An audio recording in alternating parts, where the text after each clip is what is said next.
In the beginning, there were no footprints, only dust that settled upon dust, only winds that carried nothing but their own breath across a world that did not yet know witness. The earth turned in its endless rotation. The sun rose and set. The seasons cycled through their ancient rhythms. But there was no one to mark the passing, no consciousness to note the changing, no mind to wonder about origins or destinations, or the meaning hidden in the patient movements of geological time. The world was full of life, forests that breathed and oceans that teemed and creatures that moved through landscapes that existed long before names could be attached to them. But consciousness, if it existed at all, was simple and immediate: the hunger of the hunting cat, the fear of the fleeing gazelle, the satisfaction of the drinking elephant. There was no past that could be remembered beyond immediate experience, no future that could be imagined beyond immediate need, no sense of self that could ask, "Who am I?" Or "Where did I come from?" Or "Where am I going?" But somewhere in the dim corridors of deep time, something stirred. Not consciousness, not yet, but the faint trembling that precedes consciousness: a reaching, a becoming, a movement toward something that had no name because names had not been born. In the warm valleys where shadow and sunlight first conspired to shape what would become us, where rivers carved channels through ancient rock and acacia trees, offered sparse shade beneath relentless African sun, something began to change. The apes that lived in these valleys were successful, had been successful for millions of years, living in the forest canopy where fruit grew abundant and danger stalked primarily on the ground below. They moved through three-dimensional space with grace that modern humans can barely imagine, swinging from branch to branch, calculating distances and trajectories with precision written into muscles and neurons, through generations of selection that favored those who moved well and eliminated those who fell. But the world was changing. The climate was shifting slowly, imperceptibly within any single lifetime. But across millennia, the change accumulated like interest in an ancient account. The forests were shrinking. Where once there had been continuous canopy stretching from horizon to horizon, now there were clearings. The savanna was expanding, grasslands pushing into territories that trees had once dominated, creating landscapes that were neither pure forest nor pure grassland, but were transition zones where different rules applied. Some apes stayed in the remaining forests, clinging to the old ways, the old territories, the old adaptations that had served their ancestors well. Some adapted to forest edges, becoming comfortable in the boundary zones between canopy and grass.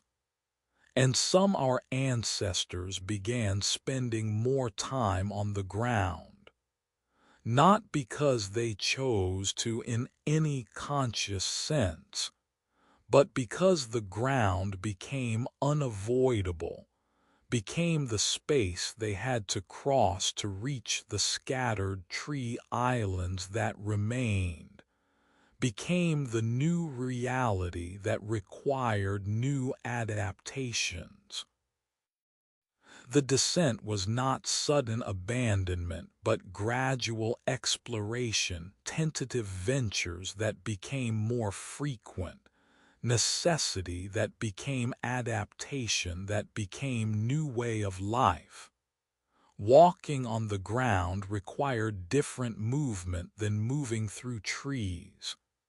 In the canopy, arms and legs shared the work equally, all four limbs participating in locomotion and support. On the ground, the options narrowed. They could walk on all fours like modern gorillas and chimpanzees, resting weight on the knuckles of their hands. Or they could walk upright on two legs alone, freeing the hands entirely from the burden of locomotion. Somehow, mysteriously, gradually across hundreds of thousands of years, our ancestors chose or were chosen by natural selection for upright walking. The choice was not obvious. Upright walking is slower than four-legged movement over short distances.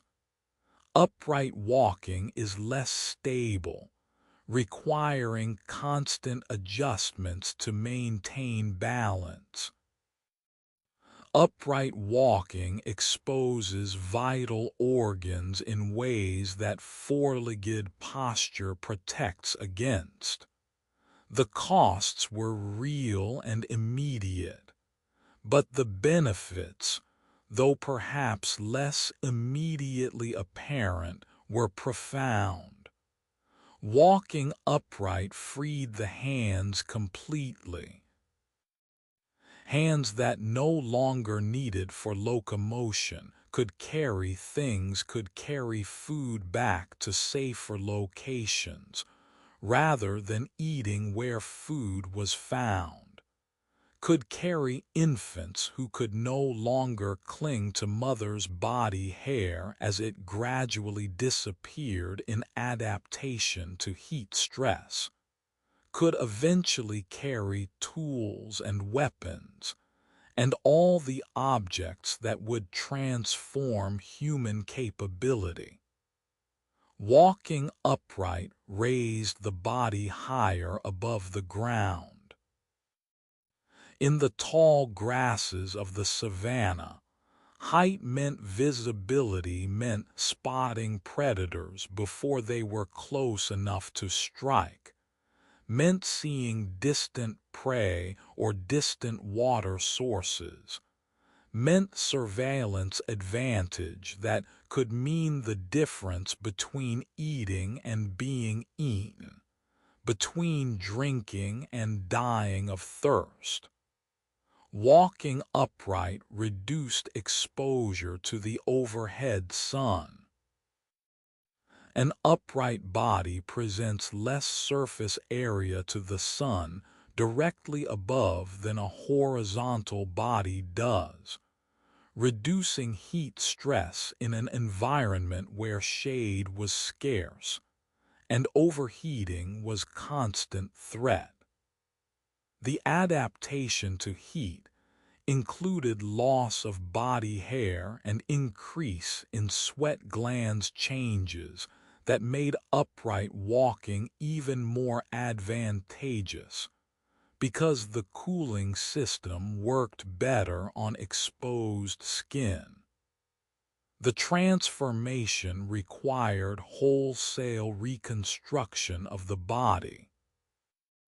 The spine curved into the distinctive S-shape that characterizes human posture, creating curves that balance weight over the hips and allow upright stance, without constant muscular effort.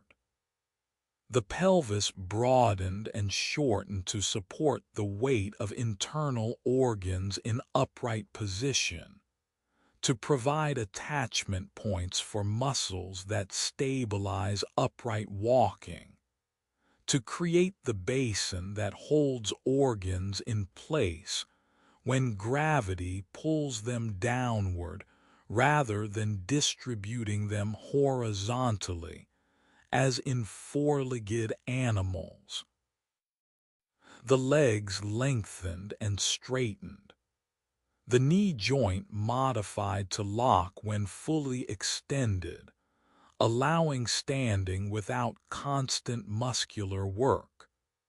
The ankle strengthened to support full body weight on single leg during the walking stride.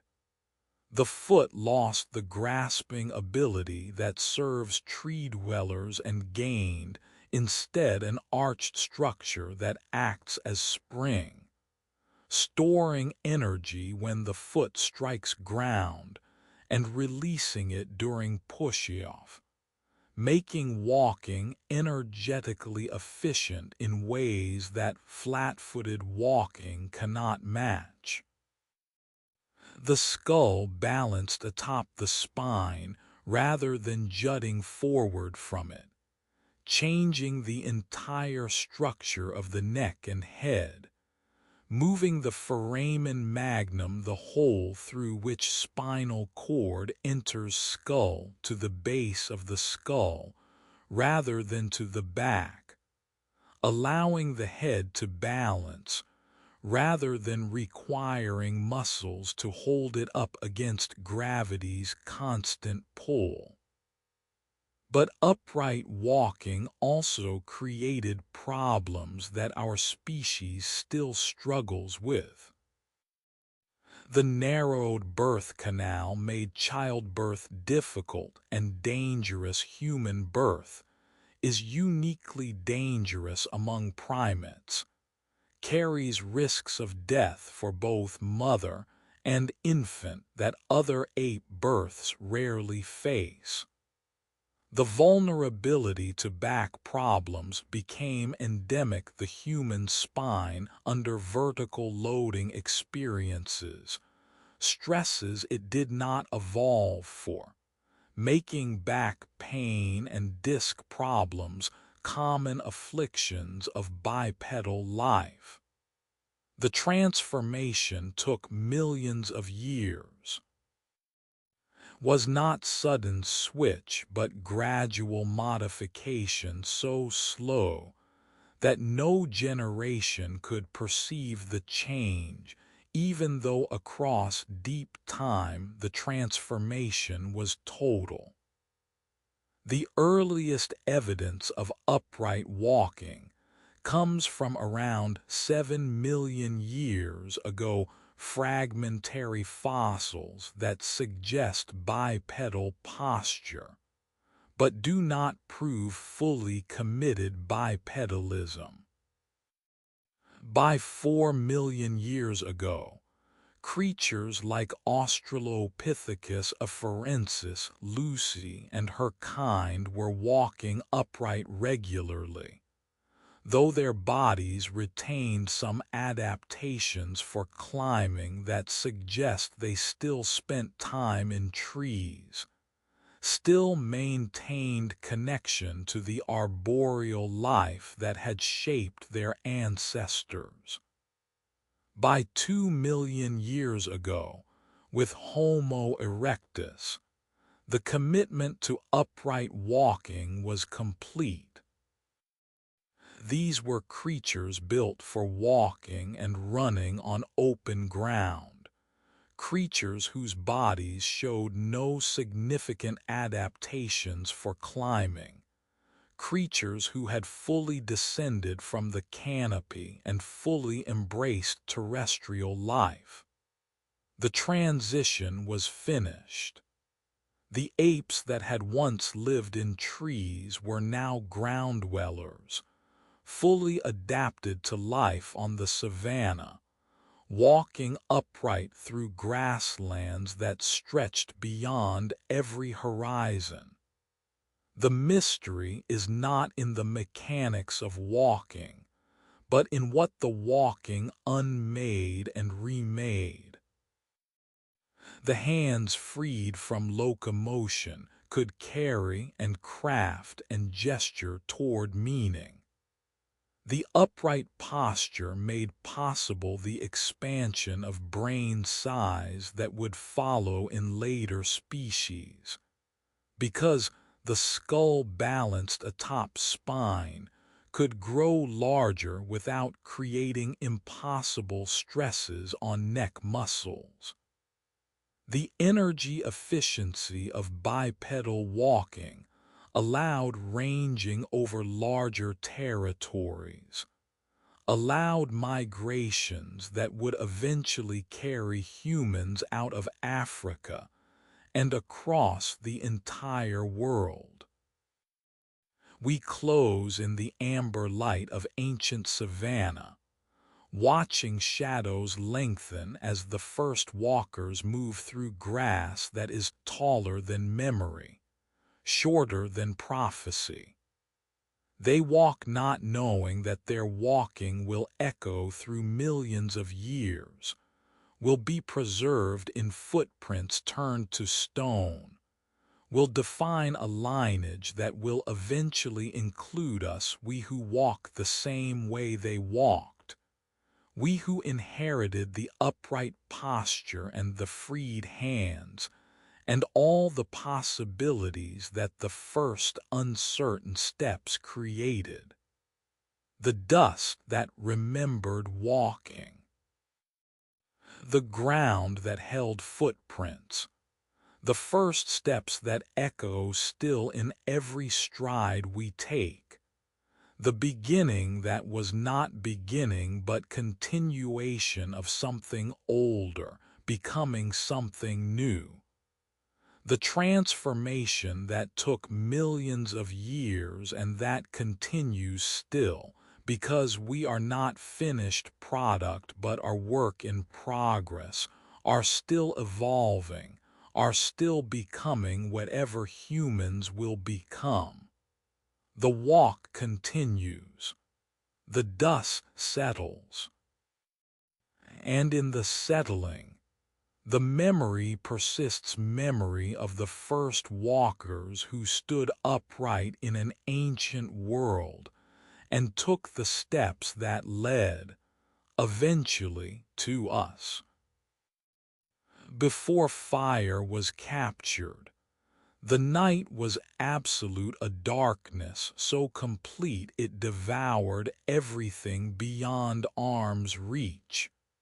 A void where predators moved unseen, and cold pressed against skin like a pronouncement of mortality.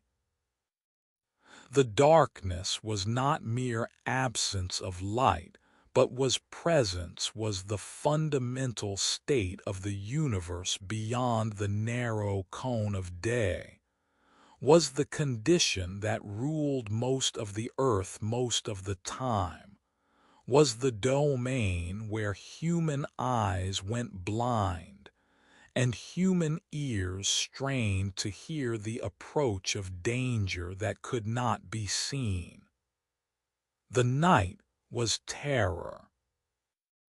Not abstract fear, but immediate, visceral understanding that humans were vulnerable, that the big cats could see in darkness while humans could not, that the hyenas hunted in packs through the hours when humans huddled together hoping to survive until dawn. The night was cold, cold that penetrated to the bone in the hours before sunrise, cold that killed the young and the old and the weak, cold that made equatorial Africa feel like polar winter once the sun withdrew its warmth. But somewhere in the shrouded ages, A hand reached toward flame and did not withdraw. Perhaps lightning struck dry grass and left embers glowing red in the darkness. Perhaps volcanic flow cooled slowly enough that its edge could be approached, could be studied, could teach humans that fire could exist in controllable forms rather than only in the terrifying infernos of wildfire. Perhaps friction between wood and stone, repeated thousands of times for other purposes, revealed the heat hidden in matter itself, revealed that rapid motion creates warmth. That warmth becomes heat. That heat becomes spark. That spark can become flame if conditions are right. The discovery was not singular moment, but was repeated across generations, each time forgotten when the fire died and knowledge died with it, each time remembered again when circumstance and observation aligned. But gradually, mysteriously, the knowledge began to hold. Someone learned to feed fire. Someone learned to protect it from wind and rain. Someone learned to carry it embers wrapped in green leaves that would not burn, embers placed in hollowed wood, embers tended constantly, because letting them die meant returning to the terror of absolute night. We stand in the trembling circle of first controlled flame, watching faces illuminated by light that is not sunlight, not moonlight, but is human-made radiance pushing back the ancient dark. The faces show wonder and fear in equal measure, wonder at the power captured, fear that the power might escape, might turn against those who thought they controlled it, might consume everything in the rage that fire can become when it breaks free of constraint. The fire transformed everything it touched. Made meat digestible, cooking breaks down tough fibers, kills parasites and bacteria, makes nutrition more accessible, allows extraction of more calories from same amount of food. The improved nutrition supported larger brains, created feedback loop where better nutrition enabled increased intelligence, which enabled better food acquisition, which enabled even better nutrition. Made caves habitable, turned spaces that were too cold and too dark into shelters that could protect through the night, that could become home rather than merely temporary refuge. Made night into time that could be used rather than merely endured. Around the fire, once darkness fell, humans did not simply wait for sleep and sunrise. They talked, they planned, they shared experiences. The fire created the gathering place, the circle where group came together not for work but for community, where attention focused inward rather than outward, where conversation could happen without the distraction of immediate survival needs. Around these flames, language deepened. The day's experiences could be shared and shaped into meaning through words that were themselves like flames, bright, fleeting, dangerous, illuminating. The stories were born narratives that explained the world, that transmitted survival knowledge, that created shared identity and shared values. The fire made possible the conversations that would eventually create culture, create religion, create all the accumulated wisdom that humans would pass from generation to generation. But fire was also destruction. The same flame that cooked food could burn flesh. The same fire that illuminated caves could consume forests. The same heat that drove away predators could destroy everything if it escaped control. Fire required respect, required understanding that it was both servant and master, both gift and curse, both salvation and danger rolled into phenomenon that could not be separated into simple categories of good or bad. We explore the sacred responsibility of the firekeepers, those individuals or families who took on the role of tending flames through darkness, who fed wood to fires through the night, who carried embers when the tribe moved from one camp to another, who understood that letting the fire die was not mere inconvenience, but was catastrophe that could mean death for entire group. The firekeeper was shaman and servant simultaneously held power that came from controlling flame, but also held obligation that bound them to constant vigilance.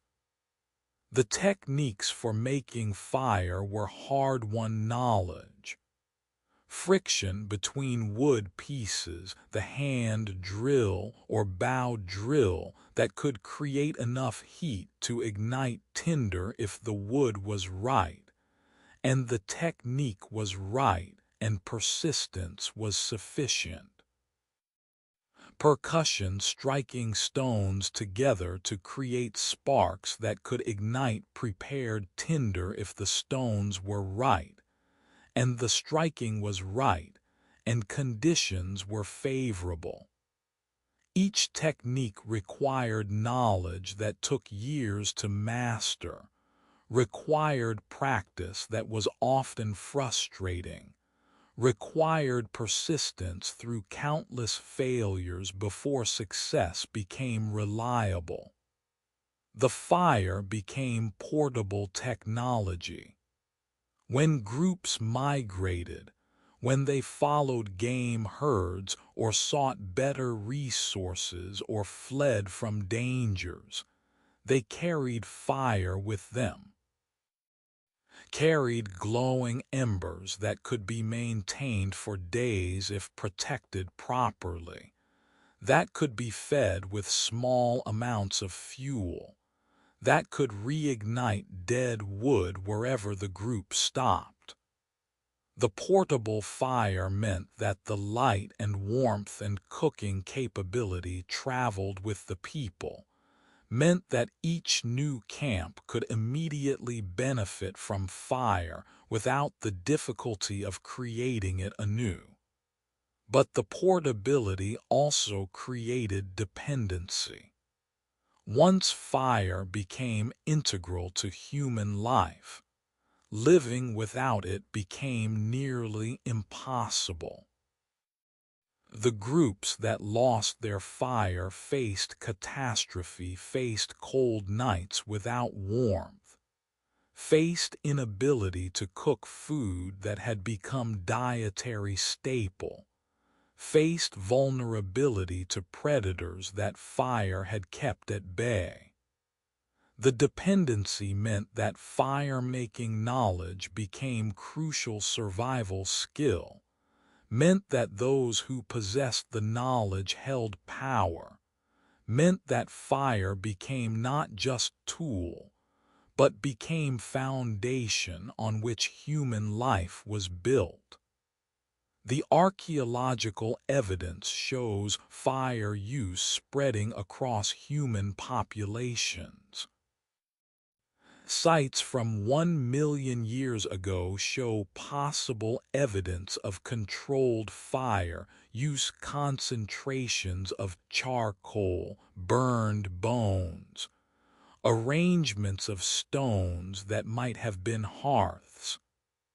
By 400,000 years ago, the evidence becomes stronger: clear hearths, systematic burning, widespread use across different human populations in different environments.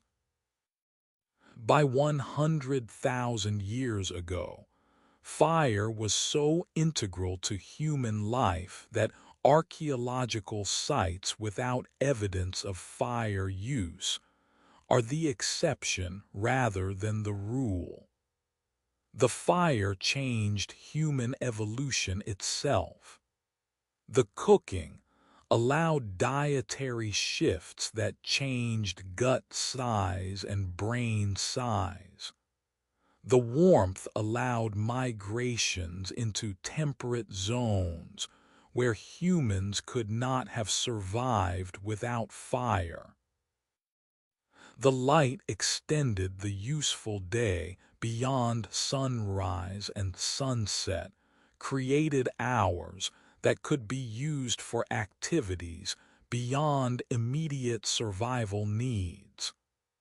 The fire literally made us human, not in metaphorical sense, but in concrete ways that shaped our bodies and our cultures and our possibilities.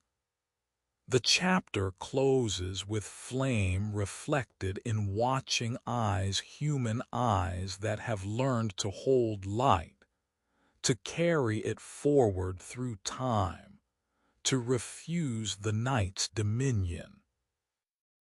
The fire that our ancestors captured burns still in every hearth and stove and candle, in every controlled combustion that powers modern civilization, in the metaphorical flames of knowledge and passion, and the drive to illuminate darkness wherever darkness is found. The flame that refused to die, the light that made us human, the heat that burns still in every fire we light, every warmth we create, every push against the darkness that would consume us if we let it. The fire continues burning. The night continues falling, and we continue keeping flames alive, inheritors of the ancient knowledge, carriers of the ancient gift, keepers of the light that was captured so long ago and that must be tended still, must be fed still, must be protected still against the darkness that never stops pressing close. The flame, forever burning, forever illuminating, forever the gift and the responsibility that made us human and that keeps us human still. There was a moment, though moment is wrong word for something that unfolded across millennia, when a hand closed around stone and recognized not just object but possibility. The recognition was not conscious in the way we understand consciousness now, was not thought expressed in words, was not even clear awareness of what was being recognized. but something in the neural structures, something in the patterns of perception and cognition, something in the emerging intelligence perceived that stone could become more than it was, that matter could be shaped according to purpose, that the world did not have to be accepted as given but could be modified to serve human needs. The stone had always been there, scattered across ancient landscapes like fallen stars, like Earth's bones exposed to patient wind and patient rain. Every animal that moved through those landscapes encountered stones, stepped over them, walked around them, sometimes used them incidentally. Sea otters using rocks to break open shells, chimpanzees using rocks to crack nuts. But the use was opportunistic, was taking advantage of stones as they were found, was not the deliberate shaping of stone into forms that did not exist in nature. But one day, one time, one hand saw deeper than surface, saw that stone struck against stone could fracture. That fracturing could create edges. That edges could be sharp. That sharpness could cut. That cutting could process food more efficiently than tearing with teeth, could open carcasses to access meat and marrow, could shape wood and plant fibers in ways that hands and teeth could not. The vision might have come from observing natural fractures, stones broken by falling, stones split by frost, stones worn by water into shapes that suggested possibility.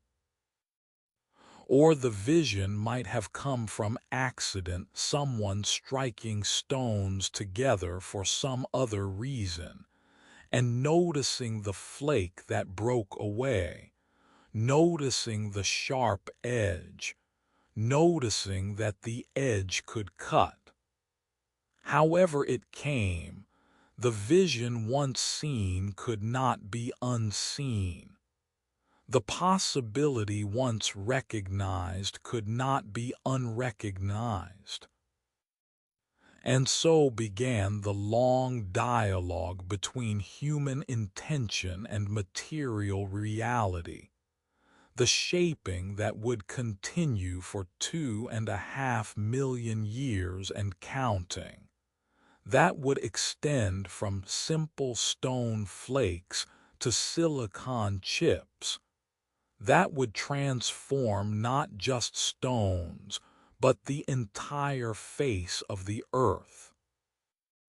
We stand in the quiet concentration of the first toolmaker, watching hands move with purpose that is not yet fully conscious, not yet articulated in language, but is present nonetheless, intention shaping matter, mind imposing form upon formless rock. The hands select a stone, feel its weight, its texture, its hardness. The experienced toolmaker, for even in deep time there were individuals more skilled than others, can assess stone's quality through touch and appearance, can tell whether it will flake cleanly or will shatter into useless fragments, can predict how strikes will propagate through the stone's structure. The first tools were crude, simple flakes knocked from larger stones using the percussion method. Hold core stone in one hand, strike it with hammer stone in the other hand. Aim the strike at the right angle and with the right force, and with luck and skill, a flake breaks away with an edge sharp enough to cut. The Alduin tools named for Olduvai Gorge, where they were first recognized by archaeologists, required only few strikes to create, were more accident than design, though the accidents could be repeated, could be improved through practice, could be taught from experienced napper to novice. But the accidents could be controlled. The randomness could be reduced through understanding and skill. And across hundreds of thousands of years, the tools became less accidental and more intentional. The Acheulean hand axes appeared around 1.7 million years ago, showed dramatic advance in sophistication, required dozens or hundreds of strikes to achieve their symmetrical teardrop shape, required understanding of how to thin stone by removing flakes from both faces, required planning multiple steps ahead, required patience to create tool that was far more refined than pure function would have demanded. The hand axes were beautiful, not accidentally beautiful, but intentionally so. The symmetry was too perfect to be merely functional. The careful shaping that created aesthetic form in addition to practical edge showed that even 1.7 million years ago, tool makers cared about more than just utility, cared about form, about elegance, about creating objects that were pleasing to make and to behold. The aesthetic sense was ancient, was not recent human development, but was fundamental to how our ancestors interacted with world, was part of what made them human even when they were not yet us. The Levallois technique appeared around 300,000 years ago, showed even greater sophistication. The technique involved careful preparation of the core, removing flakes from its top surface to create a shape like a tortoise shell, then striking the core at precisely the right angle to remove a single large flake that was already shaped to be useful tool. The Levallois technique required understanding of three-dimensional geometry that is not intuitive, required ability to envision how strikes would propagate through stone structure, required planning that extended beyond immediate action to anticipate multiple steps ahead. The techniques required teaching. Stone napping is not instinctive. Modern experimenters need extensive practice to create even crude Alduin tools, need years to master advanced techniques like Levallois. Children must have watched adults, must have practiced under supervision, must have learned through trial and error how to select appropriate stones, how to angle strikes, how to read the stone's structure and predict where fractures would form. The teaching required patience, adults allowing children to practice, even when practice wasted materials, even when child's efforts produced inferior tools that had to be discarded. The teaching probably required language or proto-language, some way to communicate strike here, or angle the strike this way, or this stone will work better than that stone. The explicit instruction could accelerate learning in ways that pure observation and imitation could not. The ability to teach tool-making became as important as ability to make tools, because the knowledge could be transmitted more efficiently, could be preserved across generations even when individual tool-makers died. The tools accumulated. Early humans didn't just make tools and use them and discard them at the site of use. They made tool kits, collections of different tools for different purposes, and carried these kits from place to place. The accumulation required planning beyond immediate needs, required carrying extra weight that wasn't immediately useful, required thinking about what might be needed in future situations that hadn't yet arrived. The forward thinking is what truly separates human tool use from animal tool.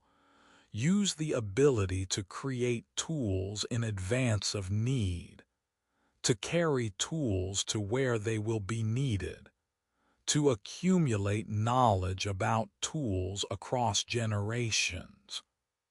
The tools extended human capability exponentially, allowed processing of foods that would otherwise be inedible, tough plant materials that needed cutting, animal hides that needed scraping, bones that needed cracking to extract marrow that was rich in calories and nutrients, allowed hunting of animals that would otherwise be unobtainable, spears extending reach and force beyond what unarmed humans could achieve, making humans effective predators despite lacking natural weapons like claws or large teeth, allowed construction of shelters, cutting branches,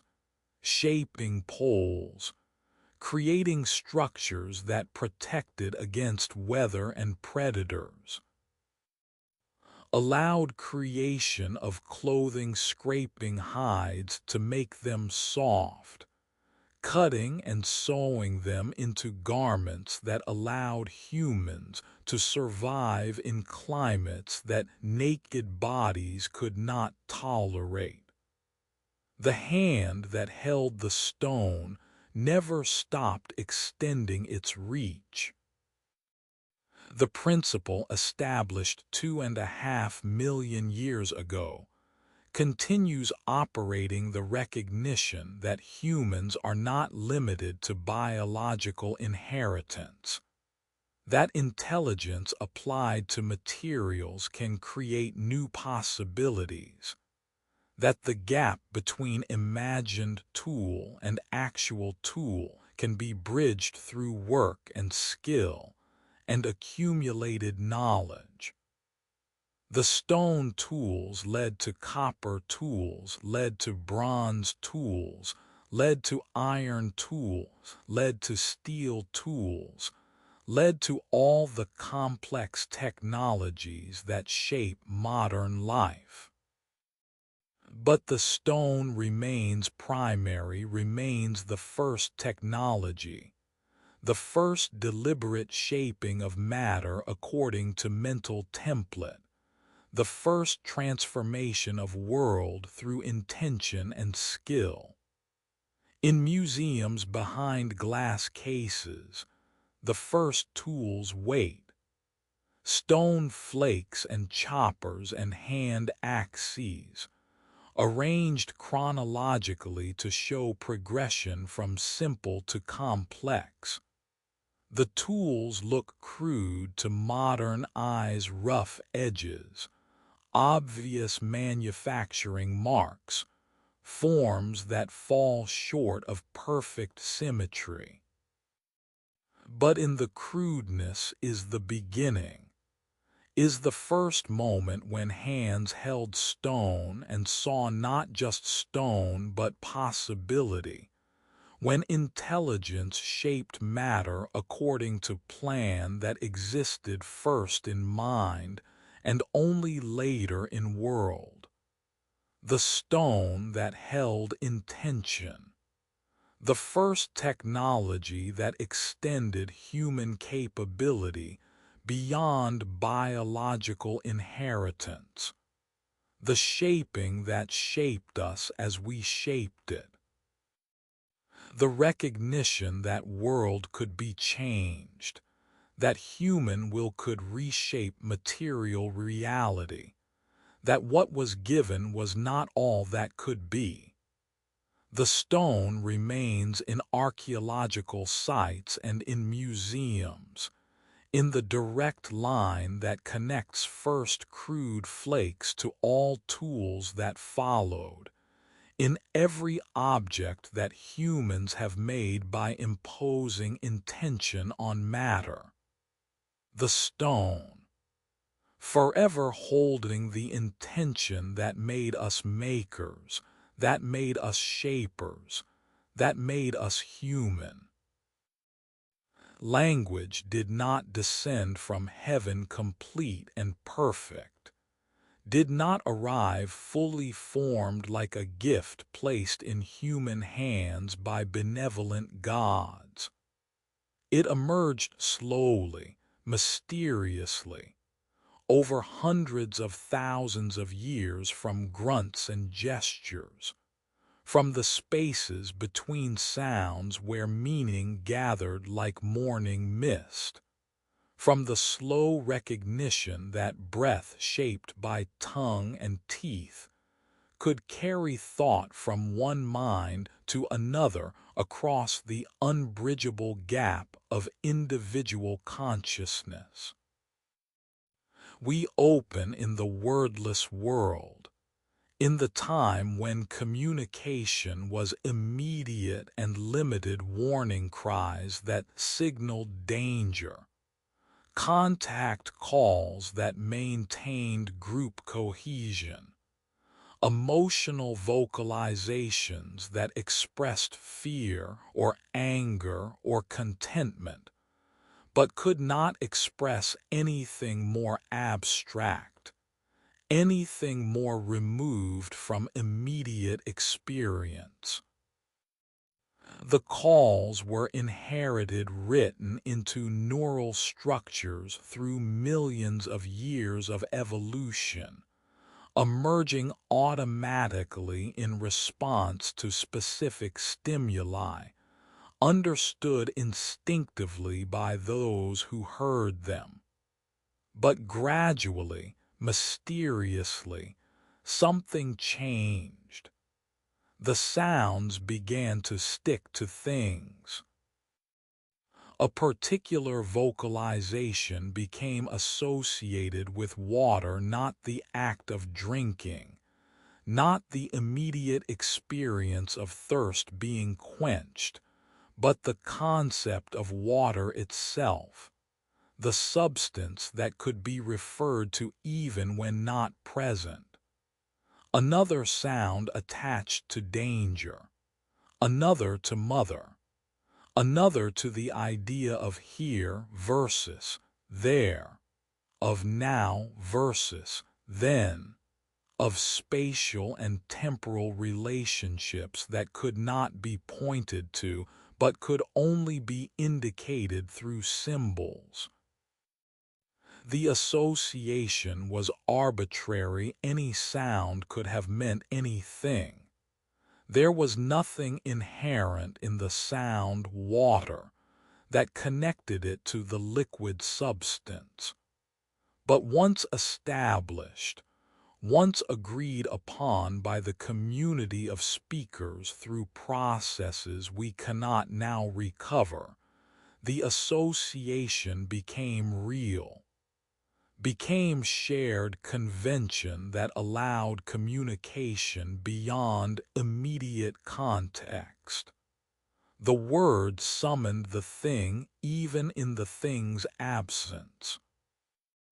And in that summoning, humanity crossed a threshold that animals approaching language have never fully crossed.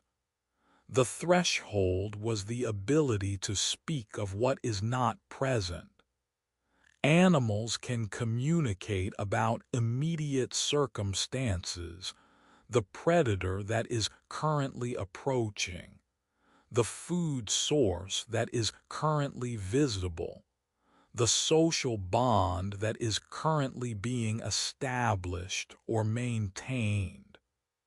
But human language can discuss things distant in space and time, can plan hunts that will happen tomorrow at locations that are not yet in view, can remember events that happened years ago and that no longer exist except in memory, can imagine scenarios that have never happened and might never happen, exploring possibilities through linguistic description before committing to action. The displacement, the ability of language to transcend immediate context transformed human cognition, made possible the planning that extends beyond immediate needs, the remembering that preserves experiences beyond the moment of occurrence, the imagining that allows humans to envision alternatives before choosing among them, the internal voice that narrates experience, that organizes memories, that plans future actions. This voice emerged from language's capacity for displacement, emerged from the ability to speak internally about things not present, to maintain through words the mental representations that animals presumably lose once immediate stimuli are removed. The grammar emerged gradually. Single words came first, object labels, action terms, simple descriptors. Then two-word combinations that could express relationships, water here, or danger coming, or mother gone. The combinations became more complex. Word order began to carry meaning. Man bite dog means something different from dog bite man, even though the same words are used. Grammatical markers developed endings and particles that indicated past or future tense, that showed relationships between words, that allowed complex ideas to be expressed through structured combinations of simple elements. The grammar was not random. The patterns that appeared in one language appeared in other languages that developed independently, suggesting that grammatical structures are constrained by human cognitive architecture, by the ways that human minds naturally organize information. All languages distinguish objects from actions, distinguish actors from things acted upon, distinguish spatial and temporal relationships. have ways of forming questions and negations, have recursive structures that allow embedding of phrases within phrases to create sentences of unlimited complexity. The vocabulary accumulated like sediment, generation after generation, adding new words, refining old meanings, creating increasingly elaborate ways to carve experience into named categories. The naming was not neutral. To name was to define, to establish boundaries, to create categories that shaped how speakers perceived world. The language that has many words for snow does not just describe snow more precisely, it potentially perceives more distinctions, notices differences that languages with fewer snow words might not notice. To name was also to claim, to control. The voice that could name could also command. The person who could speak persuasively could influence actions of others, could coordinate group activities, could establish social hierarchies through rhetorical skill rather than through physical dominance alone. Language became instrument of power, the power to persuade, to deceive, to construct social realities that served the interests of speakers. The smooth talker, the silver tongue, the persuasive speaker, these figures emerged as language became sophisticated enough to allow manipulation of social perception through words alone. The transmission of knowledge across generations became possible in new ways. Before language, knowledge was transmitted through observation and imitation, young watching elders and copying their behaviors.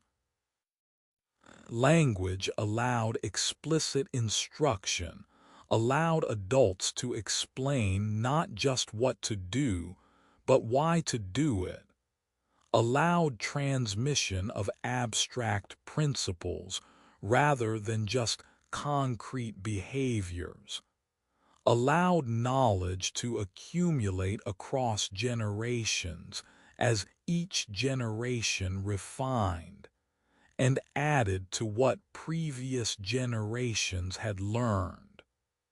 The stories emerged from language's capacity for displacement. If words could refer to absent things, then words could create narratives about events that happened in the past, about places that exist elsewhere, about beings that exist only in imagination.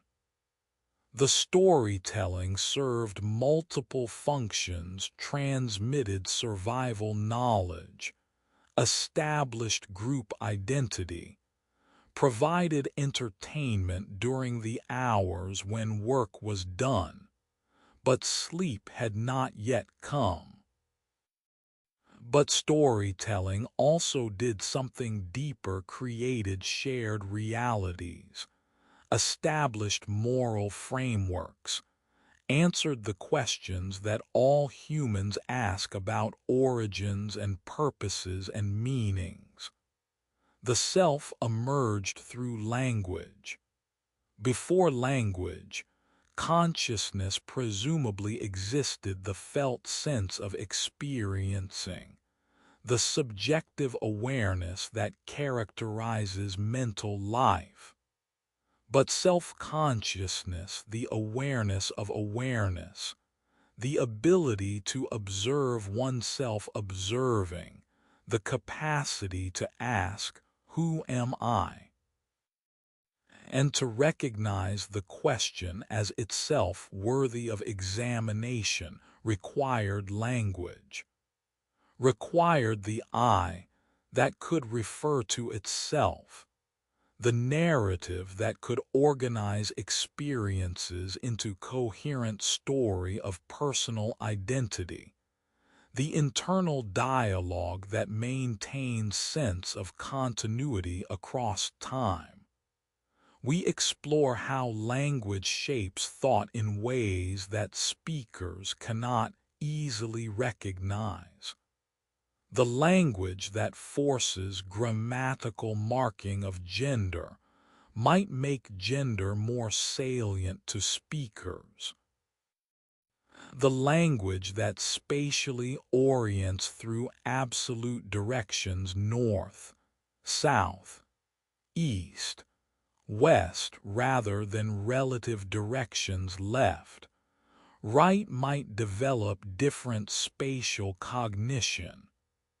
The language that has specific words for particular emotions might experience or express those emotions differently than language that lacks the words.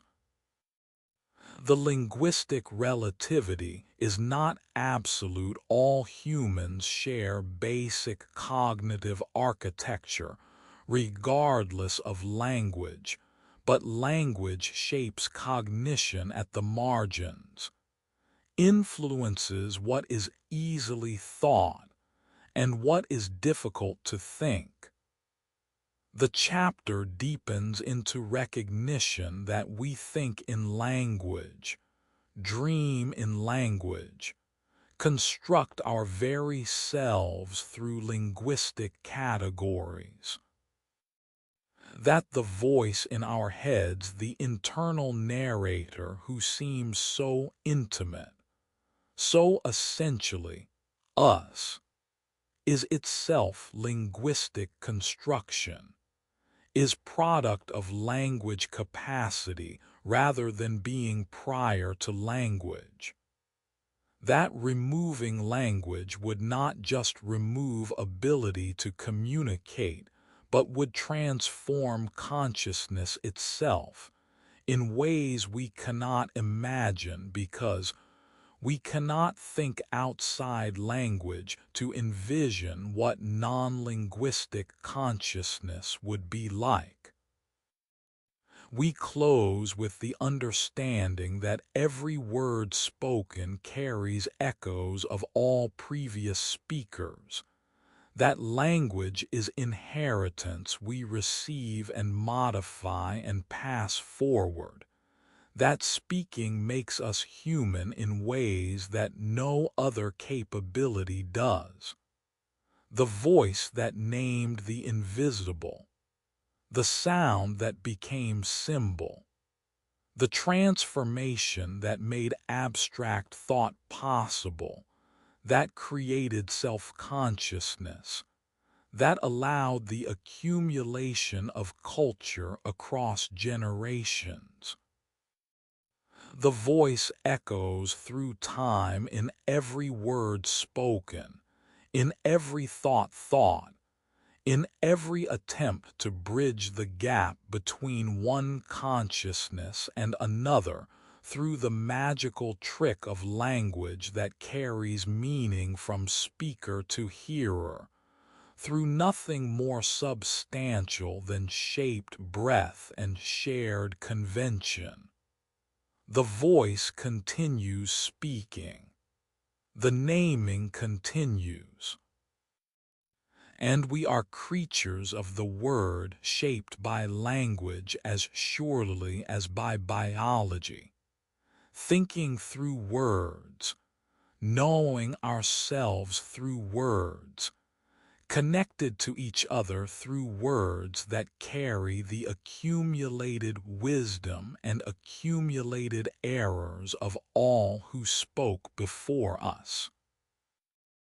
10,000 years ago, in the fertile valleys where rivers made life abundant, humanity made a choice that would bind it forever: the choice to plant, to cultivate, to abandon the wandering life for the rooted life, to exchange freedom for security, hunger for servitude to the seasons and the soil.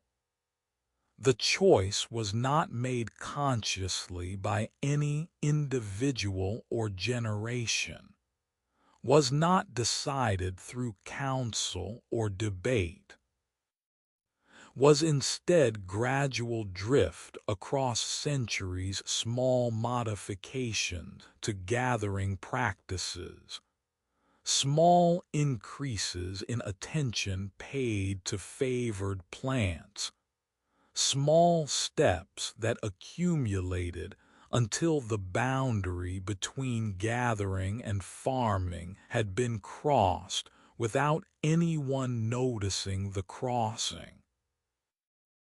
We open in the moment before agriculture, in the last breaths of the nomadic existence that had sustained humans since the beginning, the life of following game herds across seasonal migrations, of knowing which plants fruited when and where, of carrying all possessions because permanence was impossible when survival required mobility. The life was hard, but it was also free.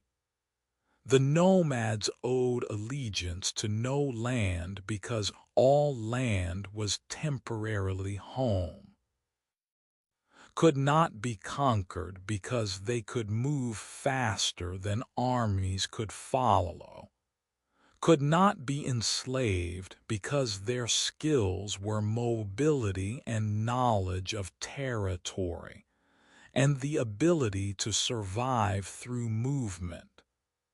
The skeletal evidence from this period shows people who were generally healthy, tall for their time, with good teeth, without the bone diseases that would later plague agricultural populations.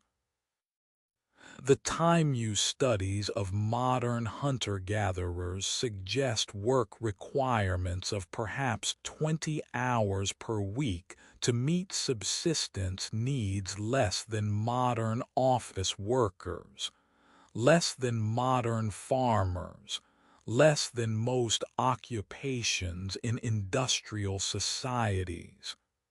The leisure was real. The freedom was real. The health was real. Then came the seed. Perhaps someone noticed that plants growing near campsites, enriched by nitrogen from human waste, protected from animal grazing by human presence, grew larger and produced more seeds than plants growing in wild conditions. Perhaps someone began protecting these favored plants, began weeding out competing plants, began watering them during dry periods. Perhaps someone began deliberately scattering seeds of favored plants near camps, encouraging their growth in convenient locations. The steps were small, were modifications of gathering practices rather than radical innovations, but the modifications accumulated, and gradually, imperceptibly, the humans who planted became bound to what they planted, could not wander when crops needed tending, could not abandon fields during growing season, could not move at will when harvest time approached, and stored grain needed protection from raiders and animals. The planting created surplus, more food per unit of land than gathering could produce. The surplus enabled population growth. More children could survive when food was reliably abundant. But the population growth created trap. Once population exceeded what wild resources could support, returning to nomadic life became impossible. The group was bound to agriculture by its own numbers, was imprisoned by the success that made larger populations possible. The surplus created other problems that nomads never faced. How to store grain so it wouldn't rot or be eaten by insects and rodents. How to defend stored resources from raiders who would take rather than grow. How to organize the labor required at planting and harvest when entire community needed to work simultaneously. How to distribute the surplus when some fields produced more than others, when some families worked harder than others, when claims of ownership and rights to grain created conflicts that sharing societies never experienced. The agriculture created inequality. The nomadic bands were relatively egalitarian, difficult to accumulate possessions when everything must be carried, difficult to claim higher status when survival depended on everyone's contribution, difficult to establish permanent hierarchy when mobility allowed discontented individuals to simply leave. But agricultural societies were different. Some families controlled better land. Some stored more grain. Some could hire or force others to work their fields. The wealth accumulated. The power concentrated. And the egalitarian ethos of nomadic societies gave way to hierarchies of landowners and laborers, wealthy and poor, masters and servants. The agriculture created warfare on scales nomads rarely experienced. Nomadic conflicts were usually brief raids or skirmishes, groups moving too quickly to sustain prolonged conflict, possessing too little worth stealing to justify organized warfare. But agricultural settlements were fixed targets with stored resources worth taking. The villages needed defense. The successful villages built walls, raised armies, developed weapons and tactics for organized violence. And the warfare became endemic. Every harvest season brought risk of raids. Every generation faced threats that required military response. The agriculture changed human bodies. The repetitive labor of farming, bending over furrows, grinding grain, carrying heavy loads created bone stress and joint problems visible in skeletal remains. The diet based on few staple crops created nutritional deficiencies that varied diet of gatherers avoided. The population densities created by agricultural surplus enabled spread of infectious diseases that could establish themselves in settled populations, but that burned out too quickly in small nomadic bands. The average height decreased. The life expectancy fell. The health of early agriculturalists was measurably worse than health of their hunter-gatherer ancestors. Yet agriculture spread across the Fertile Crescent, spread to Europe and Asia and Africa, emerged independently in China and Mesoamerica and New Guinea and Eastern North America. The independent emergence suggests that agriculture was not desperate response to specific crisis, but was transformation that multiple populations chose despite the costs. Was attractive for reasons we do not fully understand. Perhaps the security of stored food outweighed the costs of labor and disease. Perhaps the ability to support larger populations created military advantages that made agricultural societies dominant over nomadic ones. Perhaps the process was trap that could not be reversed once started. The consequences rippled outward across millennia. Agriculture created civilization, created the surplus that allowed some people to specialize in activities beyond food production, created the population densities that made cities possible, created the stable settlements that enabled accumulation of knowledge and technology, created writing to record transactions and transmit information, created mathematics to measure fields and calculate harvests, created complex social organization to coordinate labor and distribute resources, created art and architecture and all the achievements that define civilization.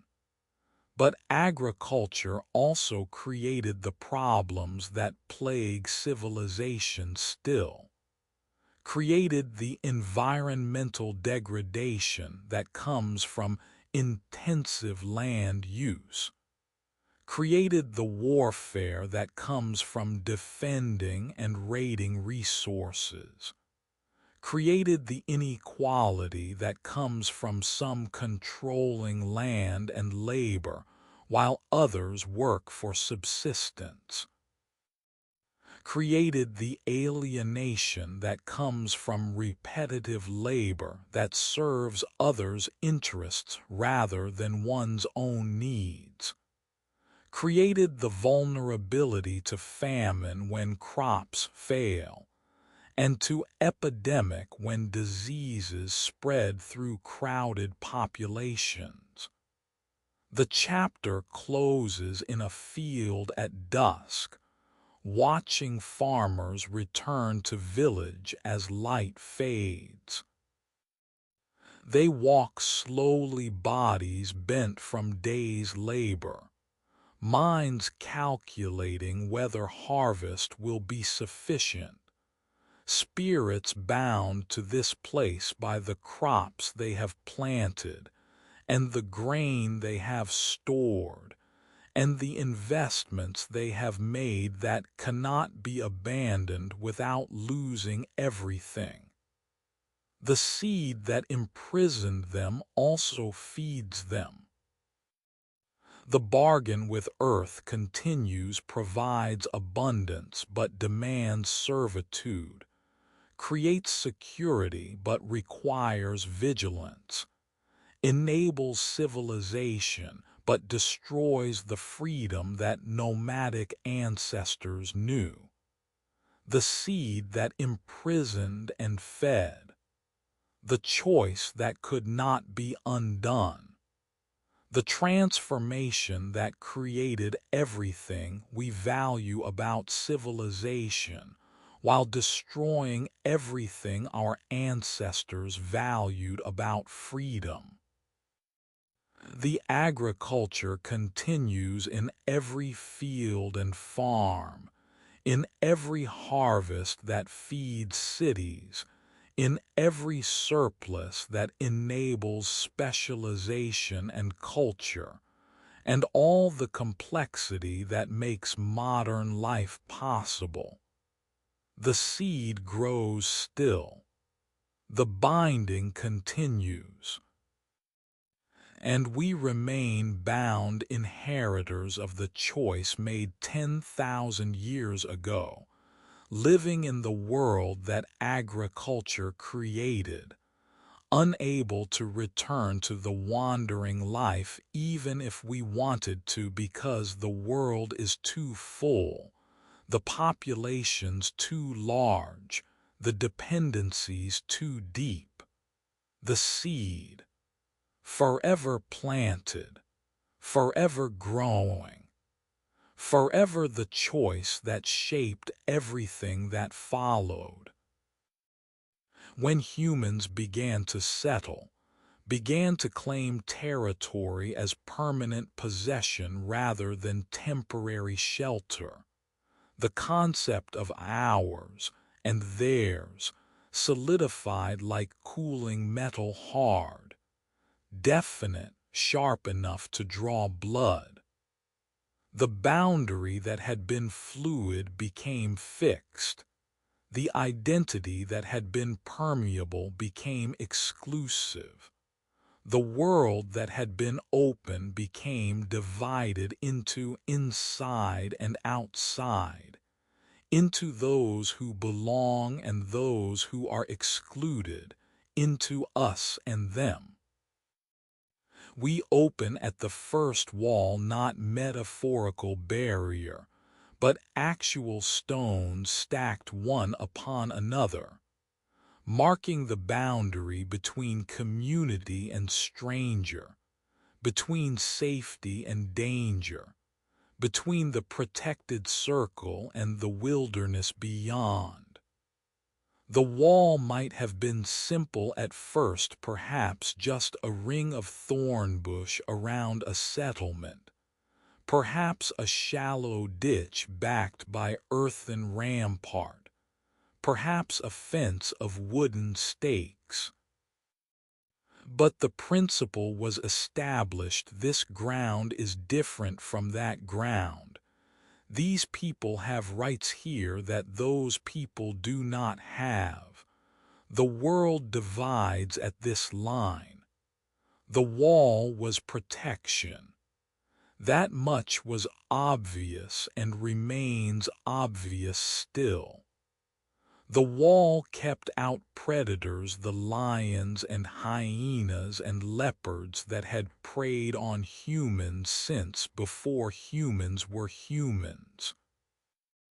Kept out raiders, the neighboring groups who would take grain stored through hard labor, who would capture women and children, who would kill men who resisted. The wall created safety within its circumference, allowed the vulnerable to live without constant vigilance, allowed children to play and elders to rest and workers to focus on tasks without watching for danger. But the wall was also declaration, was statement of ownership and exclusion that nomadic societies rarely made. Before walls, territory was vague. Tribes had ranges they normally used, but the boundaries overlapped. The claims were not absolute. Individuals could move between groups through marriage or adoption, or simply by walking away from one group and joining another. After walls, territory became property.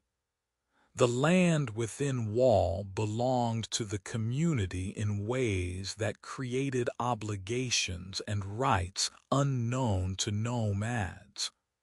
The wall created the citizen. Inside the wall, people had status, had protection, had access to stored resources and collective defense. Outside the wall, people had nothing that the community was obligated to provide. The distinction created legal and moral categories: the insider who deserved consideration, the outsider who could be ignored or exploited or driven away without moral qualm. The wall drew line between who mattered and who did not, between whose needs were community's concern and whose needs could be disregarded. The walls multiplied across the landscape as villages became towns, became cities. Each settlement defined itself by what it excluded: the barbarian, the foreigner, the enemy who stood outside the protected circle. The walls grew higher, thicker, more elaborate, became not just practical defense but symbolic statement monuments to power and permanence of those within, warnings to those without. The impressive walls of ancient cities declared to all who approached, "We are strong, we are permanent, we can defend what is ours, approach at your peril." And between walls, in the spaces that belonged to no one, danger accumulated.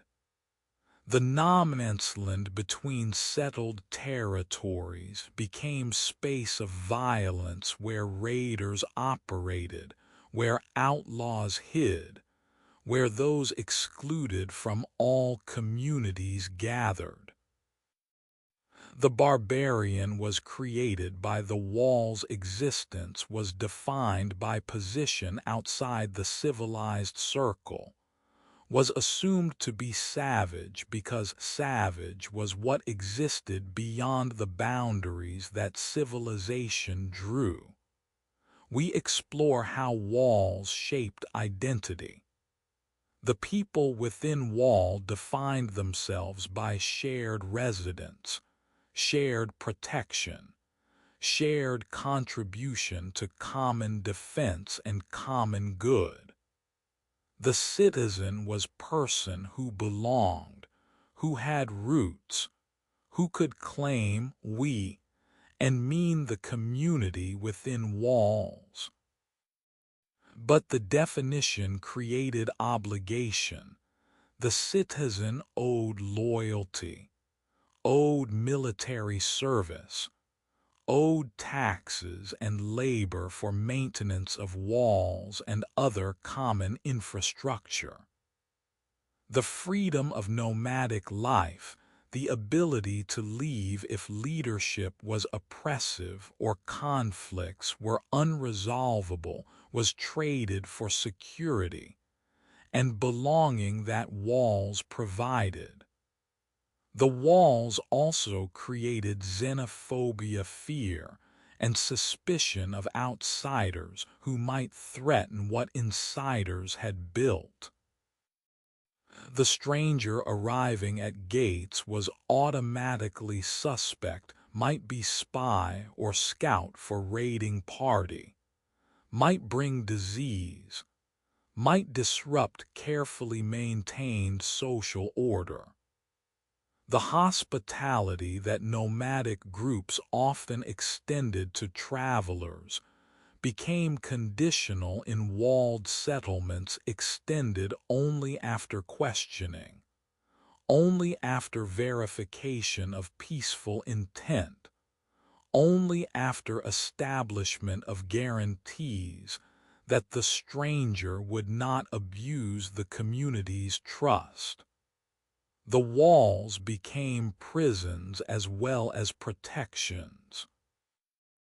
Once established, walls bound inhabitants as surely as they excluded strangers.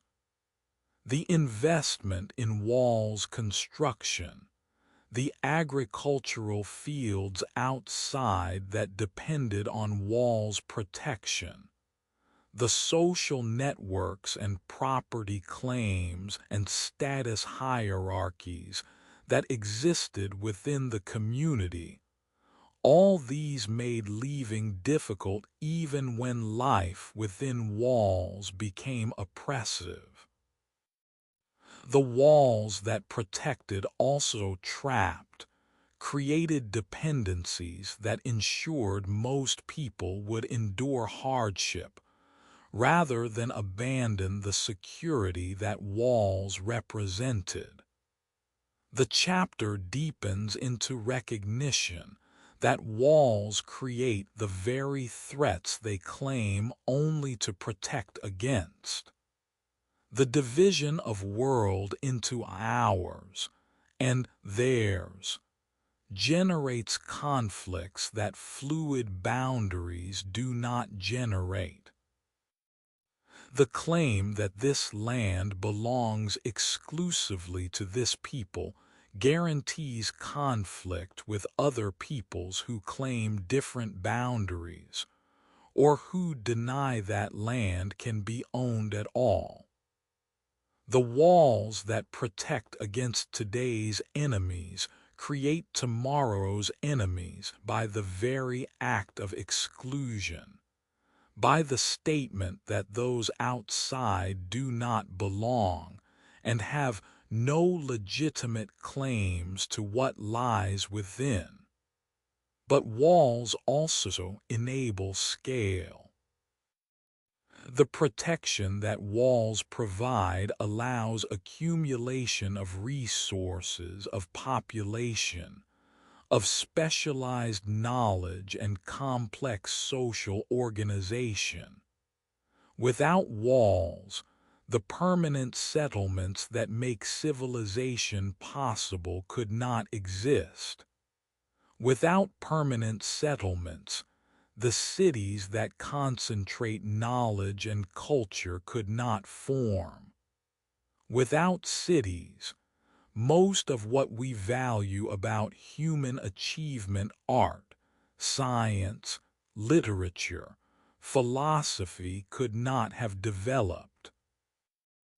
The walls are prerequisite for civilization, even as they create civilization's characteristic problems of inequality and warfare, and the distinction between insider and outsider.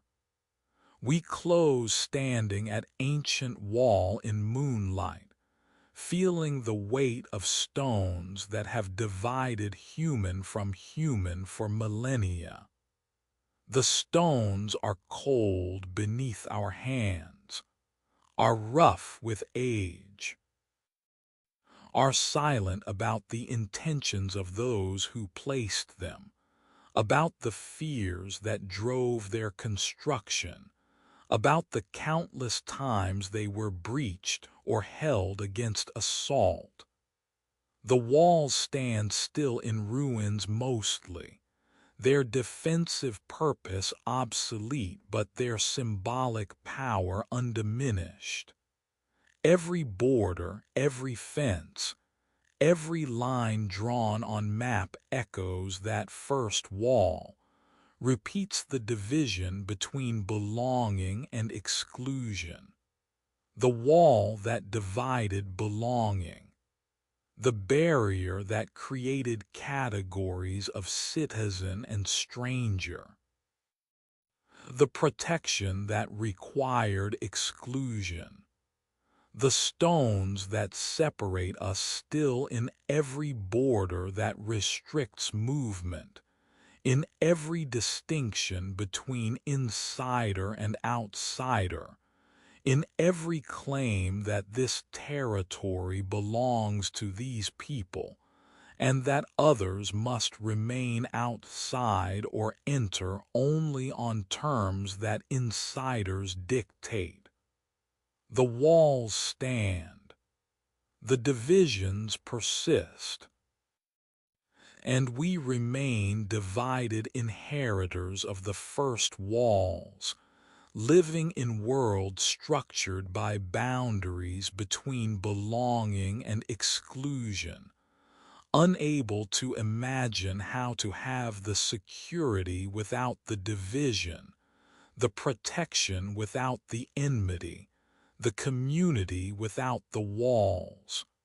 The wall, forever dividing, forever protecting, forever marking the boundary between us and them. Before writing, memory was living thing held in minds, transmitted through voices, changing slightly with each telling, like a river changing course with each season's flood. What was remembered lived, passed from generation to generation through the spoken word, through the stories that elders told and children learned and eventually told in their turn. But what was forgotten died, left no trace, existed only in the brief moment of remembering before slipping away into the void where all unrecorded experience goes. And there was no appeal against forgetting's judgment, no way to recover what memory had released. But then came the miracle of inscription, the recognition that marks upon clay or stone or papyrus could hold words beyond the life of the speaker, could preserve thought beyond the thinker, could make memory external and permanent and immune to the dissolution that claims all flesh. The invention happened independently in multiple locations in Sumer around 3200 BCE, in Egypt around 3000 BCE, in China around 1200 BCE, in Mesoamerica around 600 BCE. The independent emergence suggests that writing addressed universal human need, the need to record, to preserve, to communicate across distances of space and time that speech could not bridge.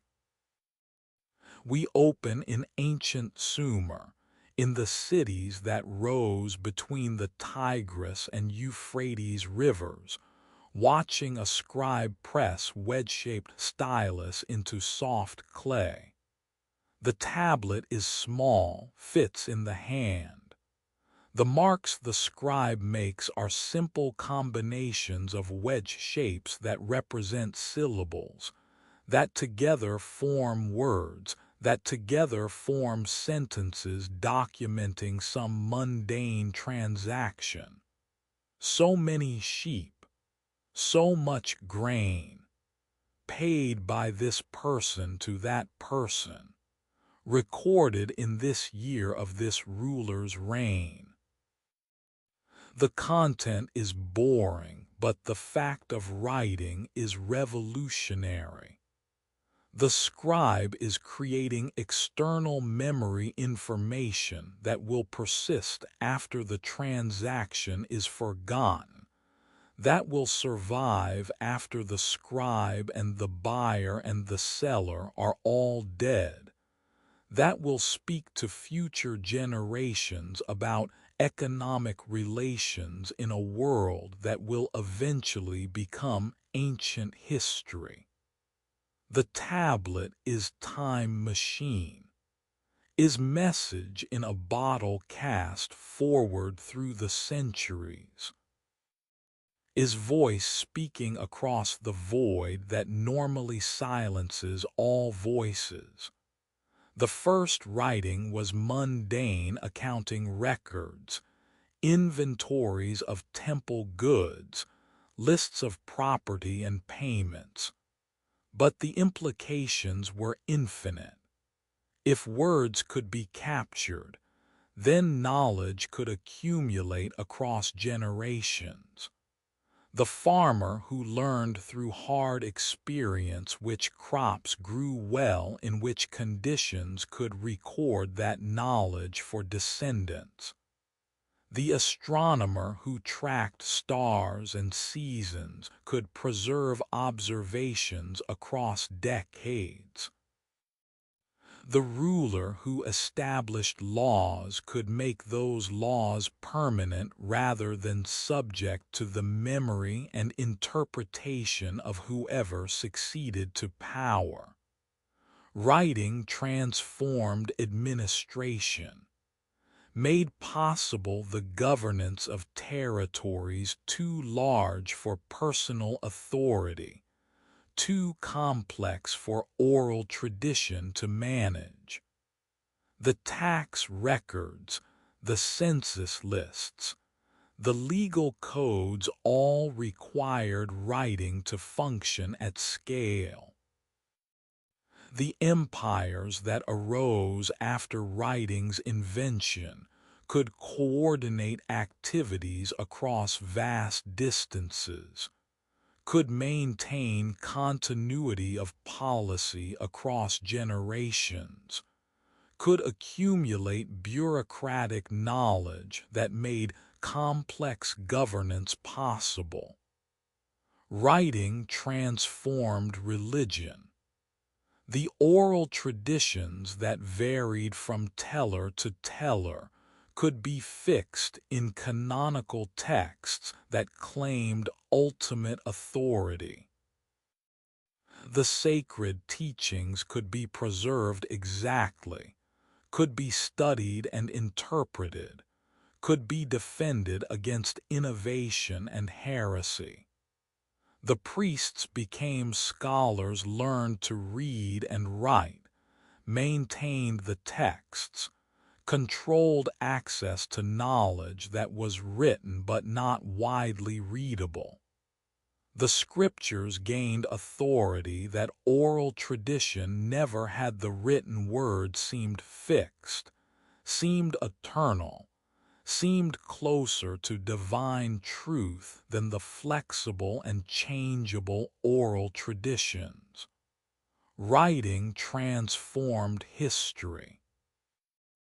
Before writing, the past was what could be remembered, and what could be retold was necessarily brief, was necessarily recent, was necessarily shaped by present concerns of those doing the remembering. After writing, the past could be preserved in forms that future generations could consult directly. The events could be recorded by those who witnessed them.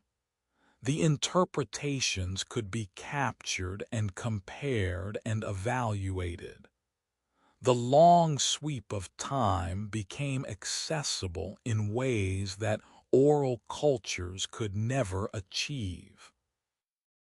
But writing also killed things. Killed the art of memory that had been cultivated in oral cultures, the mnemonic techniques, the vast amounts of information held in living minds, the cultural value placed on remembering. Killed the fluidity of oral tradition, the ability of stories to adapt to new circumstances, to incorporate new understandings, to remain living tradition rather than dead text. Killed the communal ownership of knowledge. What was written belonged to those who could read, and literacy became tool of social stratification. We explore how writing created new forms of power. The scribe who could read and write held power over those who could not, could record transactions, could interpret laws, could preserve or distort information according to interest. The literate class became gatekeepers controlling access to accumulated knowledge, interpreting texts, maintaining monopoly on written culture. The power of writing was power to control the past through controlling the records, to control the present through controlling the texts that governed it, to control the future through determining what would be recorded for future generations. The written word claimed authority beyond what spoken word could claim. The scripture, once written, could not be denied. The law, once codified, seemed permanent and objective. The history, once recorded, seemed factual rather than interpretive. The fixity of writing created illusion of certainty, made the provisional seem absolute, made the contingent seem necessary, made human decisions seem like divine or natural truth.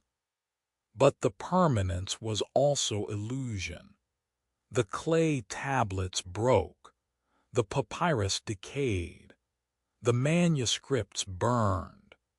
The written record that seemed eternal was actually fragile, subject to fire and flood, and the simple passage of time that reduced even stone inscriptions to illegibility. Most of what was written has been lost. The texts that survive are tiny fraction of what was produced, selected by accident more than by design, preserved through contingencies that no one could predict. The chapter deepens into reflection on what writing changed about consciousness itself. The ability to externalize memory changed how humans thought about thought, made possible the analytical stance toward one's own thinking. The ability to compare different versions of an idea. The treatment of ideas as objects that could be manipulated and refined. The logical thinking, the systematic philosophy, the scientific method all depended on writing's ability to hold thoughts still long enough to examine them critically. We close in silent library, surrounded by texts that speak though their authors are centuries dead. The books line the shelves in ordered rows. The pages wait to be turned. The words wait to be read. And in the waiting is the miracle that thoughts from distant times and distant places can be summoned by the simple act of reading, that the dead can speak to the living through marks on page, that consciousness can transcend the body that generated it, and can persist in external form that outlives the mortal flesh. The word that became eternal, the inscription that defeated death, the permanence that was also prison, fixing what should remain fluid, preserving what should adapt, claiming certainty where uncertainty is more honest. The writing continues in every book and document and digital text, in every attempt to capture thought in external form, in every hope that what we write will outlast us.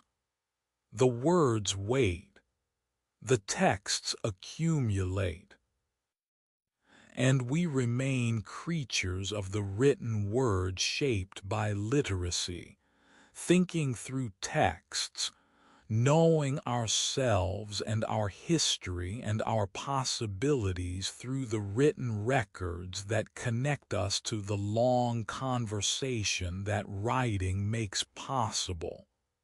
The Word, forever written, forever read, forever speaking across the silence that should have claimed it. Empires rise not from necessity, but from ambition, from the recognition that power can accumulate, that territories can be conquered, that the wealth of distant lands can be extracted and concentrated in imperial centers that grow wealthy on the labor and resources of the periphery. The empire is particular kind of political formation, distinct from the tribe or the city-state or the nation.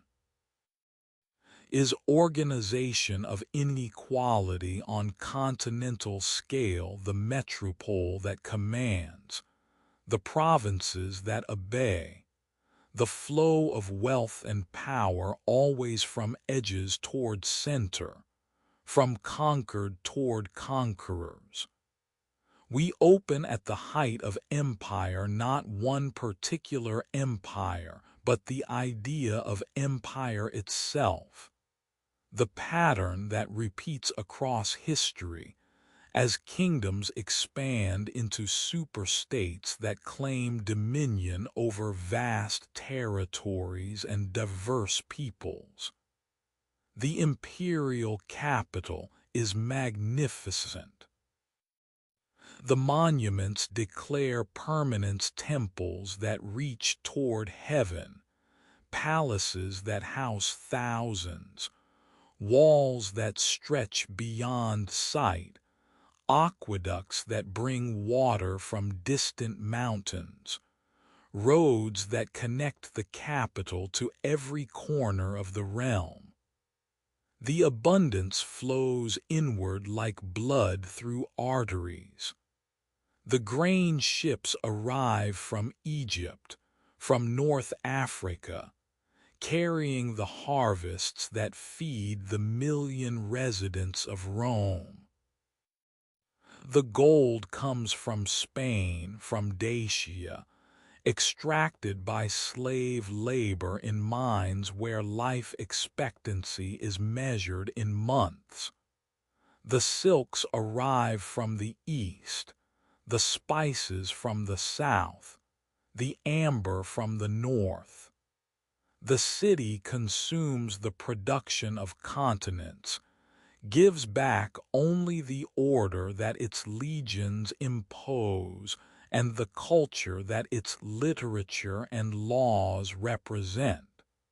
The citizens believe in their empire, believe it brings civilization to barbarians, order to chaos, progress to peoples who would remain primitive without imperial guidance.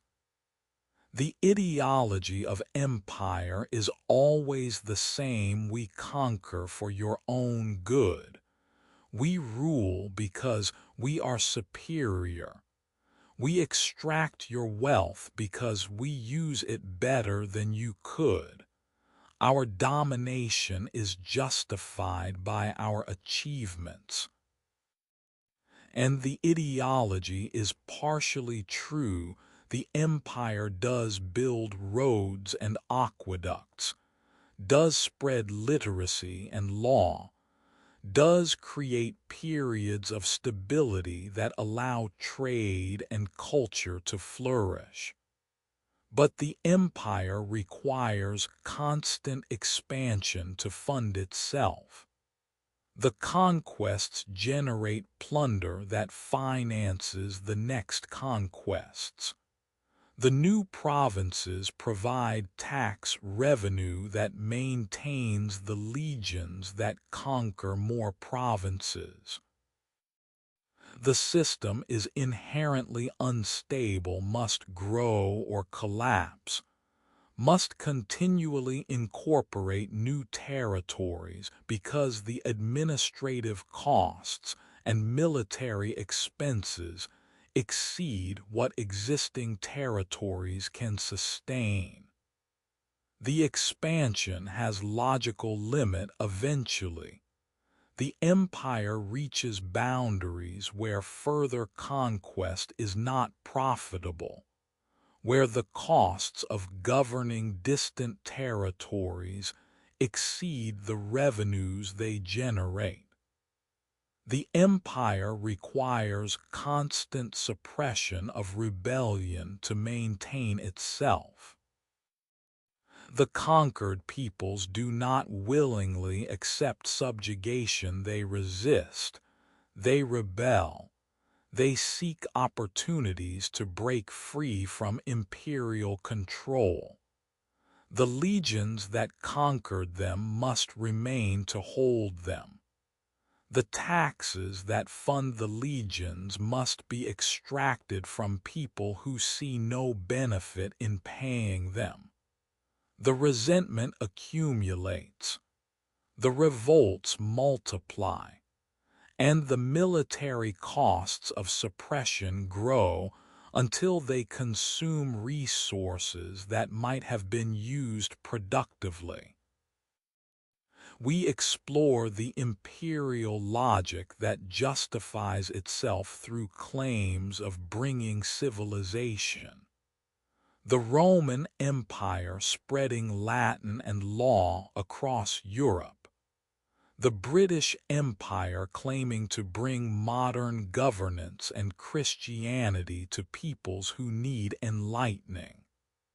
The rhetoric is always similar. The empire is burden nobly borne, is responsibility to spread superior culture, is civilizing mission that justifies the violence and extraction that accompanies it.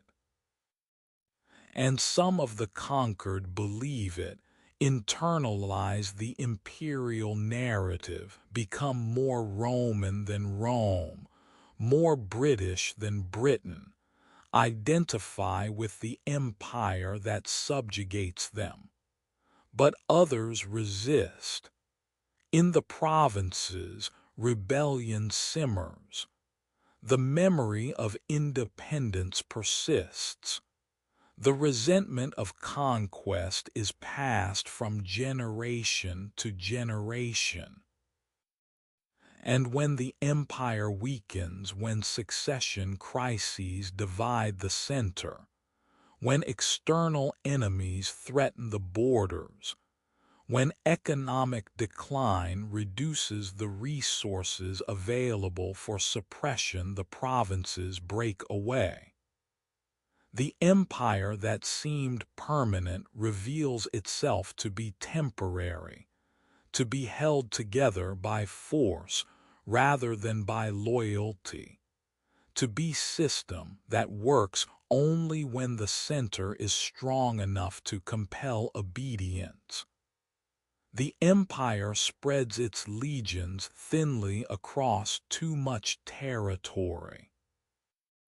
The frontiers are distant, require supply lines that stretch for thousands of miles, defend against enemies who grow stronger as they learn from contact with imperial forces. The administrative costs multiply the bureaucracy required to govern diverse peoples across vast distances, the infrastructure that must be maintained, the garrisons that must be supplied.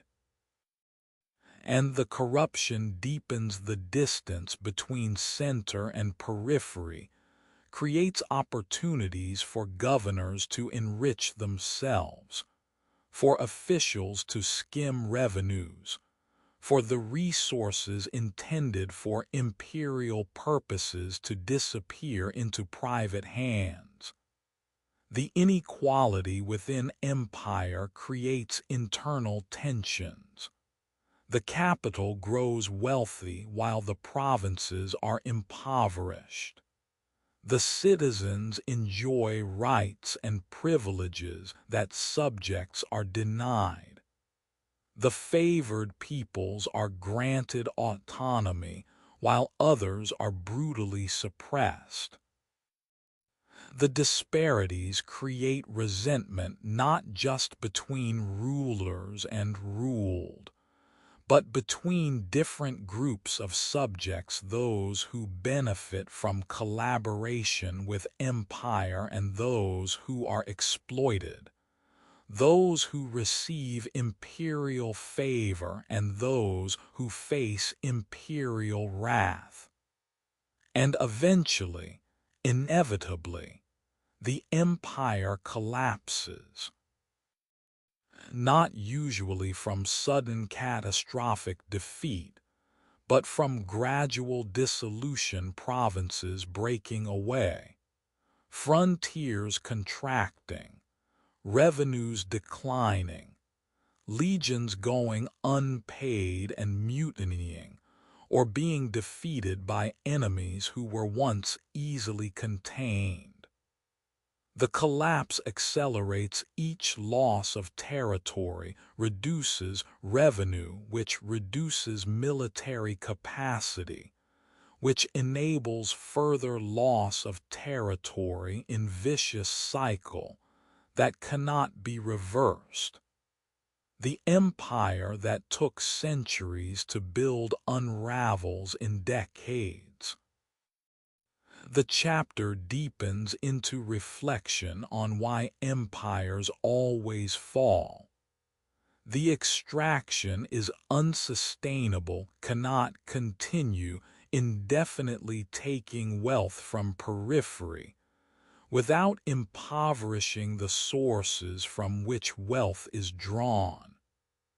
The expansion has limits. The empire eventually reaches boundaries where further growth is impossible or unprofitable.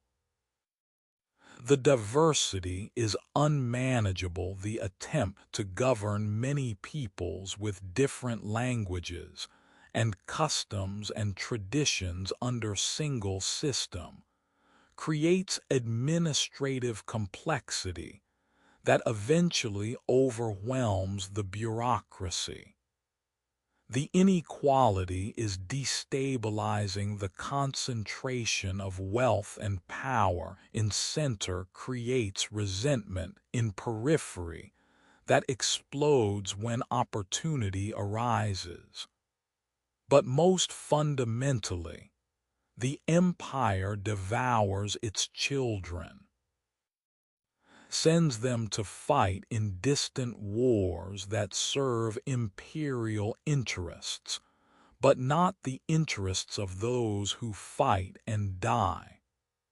Extracts from them the taxes that impoverish them while enriching distant capital they will never see.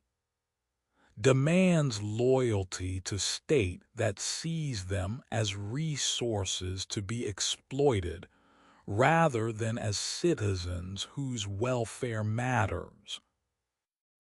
And when the children can no longer bear the devouring, when the subjects can no longer endure the extraction, when the conquered peoples can finally break free, the empire falls.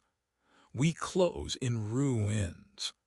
The monuments are weathered. The aqueducts are broken. The roads are overgrown. The capital that once commanded continents is reduced to rubble and memory. The stones that proclaimed eternal empire bear only moss and the marks of time. And in the ruins is the lesson that every empire contains its own destruction, that the ambition that builds empires is the ambition that ensures their fall, that the power concentrated in centers creates the resistance in peripheries that eventually overcomes that power. The empire that devoured its children, the glory that was unsustainable, the collapse that empire always claims will never come, but that always comes regardless. The pattern repeats across history: rise and fall, expansion and contraction, the accumulation of power and its inevitable dissipation. The empires rise still, the ambition persists, and we remain susceptible to the glory of the monuments, to the rhetoric of civilization, to the belief that this time will be different, that our empire is justified where others were not, that our expansion serves higher purpose than mere ambition. The ruins testify otherwise. The fallen empires whisper warnings. But ambition is deaf to history's lessons. And so the pattern continues: the building and the falling, the rise and the ruin, the empire that devours until it is itself devoured by time and by the resistance of those it conquered. The empire, forever rising, forever falling, forever teaching the lesson that power concentrated cannot be maintained, that domination breeds resistance, that all empires end.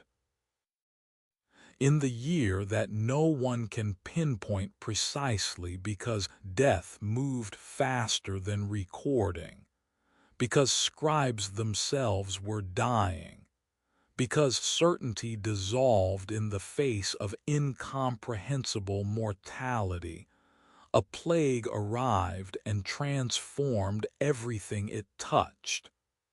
The disease came without warning, without precedent, without mercy. Came perhaps on ships from distant ports where it had already killed uncounted thousands. Came perhaps from animals whose diseases jumped to human hosts. Came perhaps from conditions that human crowding and human filth had created. The origin mattered less than the effect, the sudden, overwhelming presence of death on scale that made all previous experience of mortality seem manageable by comparison. We open in a city before the plague, a place of routines and assumptions, where daily life follows patterns established across generations, where the future is expected to resemble the past, where death is familiar tragedy but not overwhelming catastrophe. The city is crowded, people living close together in narrow streets, sharing wells and markets and communal spaces, moving through each other's lives in the density that cities create. The crowding is normal, is simply how cities are, has been this way for so long that no one questions it. Then the sickness comes. Perhaps the first cases appear near the docks where foreign ships arrive.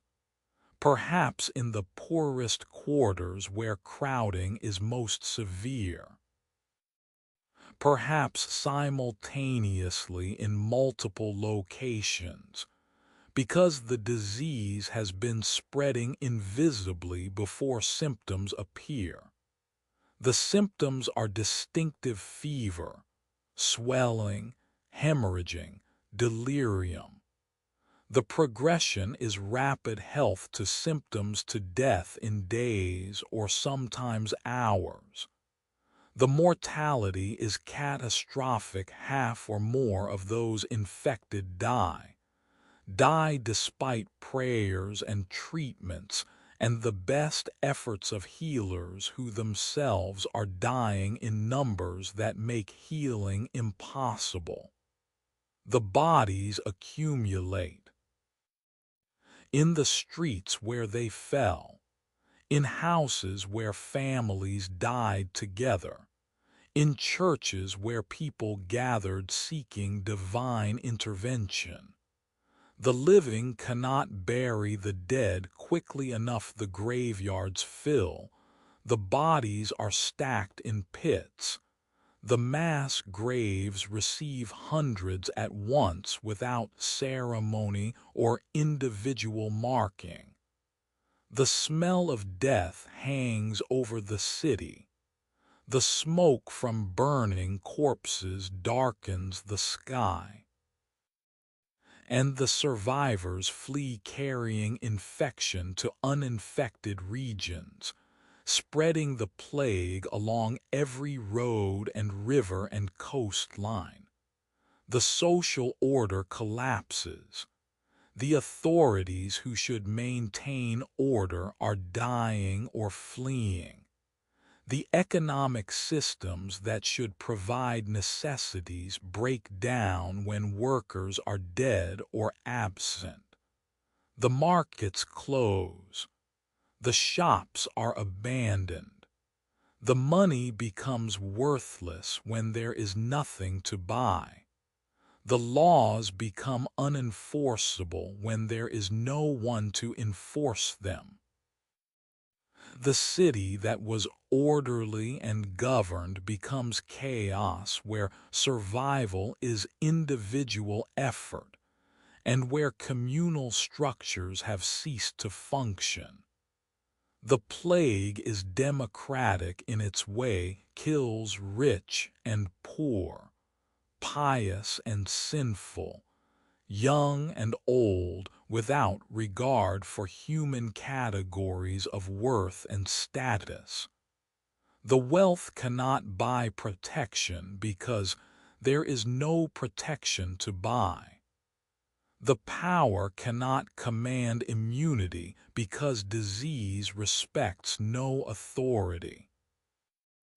The piety brings no divine favor because God, if God exists, seems absent or indifferent. The randomness is itself a kind of judgment, exposes the vanity of human hierarchies, reveals that the social structures humans construct are gossamer before the power of micro that care nothing for human distinctions. We explore how plague transforms society in ways that survive the epidemic. The labor shortages shift economic power.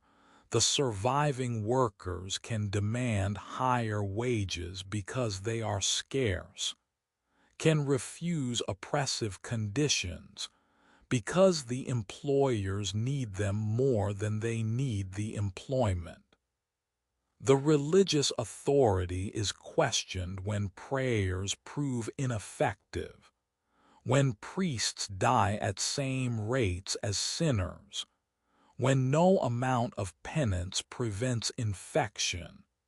The claim that church mediates relationship with divine loses credibility.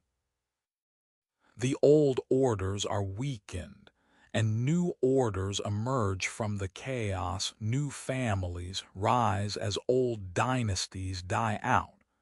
New ideas circulate as traditional authorities lose influence. New possibilities open because the rigid structures that confined them have been shattered. But plague also reveals resilience. The communities that care for sick even at risk to themselves. The individuals who continue burying the dead when others flee. The healers who maintain their posts until they themselves are killed by the disease they fight. The courage is remarkable, the willingness to face death for duty or compassion, or simply because someone must do these things, and running away, though rational, feels like betrayal of fundamental human obligations. The plague reveals what people believe when certainty is stripped away. Some pray. Some drink and revel, determined to enjoy life while life remains.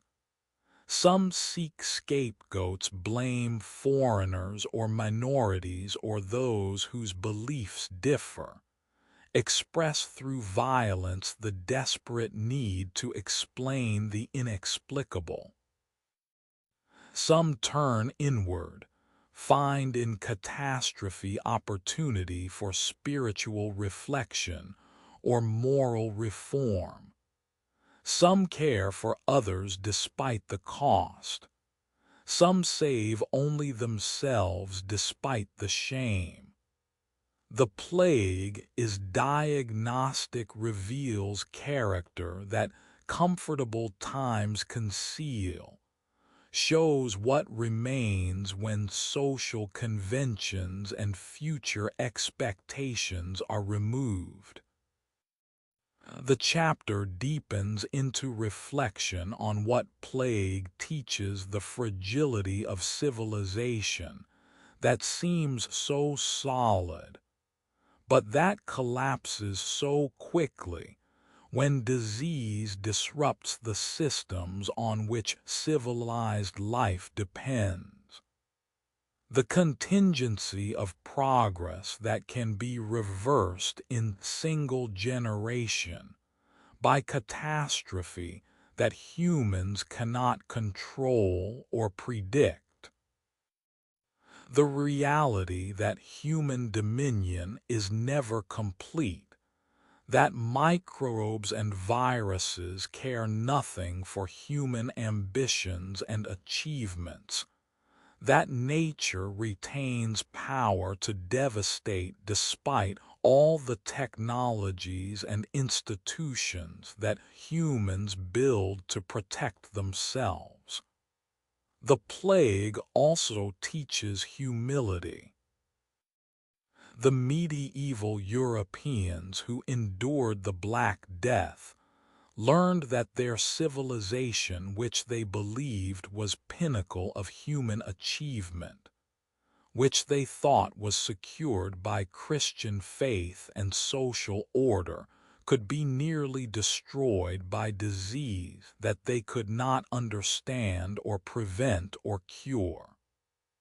The realization that human power has limits, that some forces remain beyond human control, that catastrophe can strike without warning and without possibility of prevention.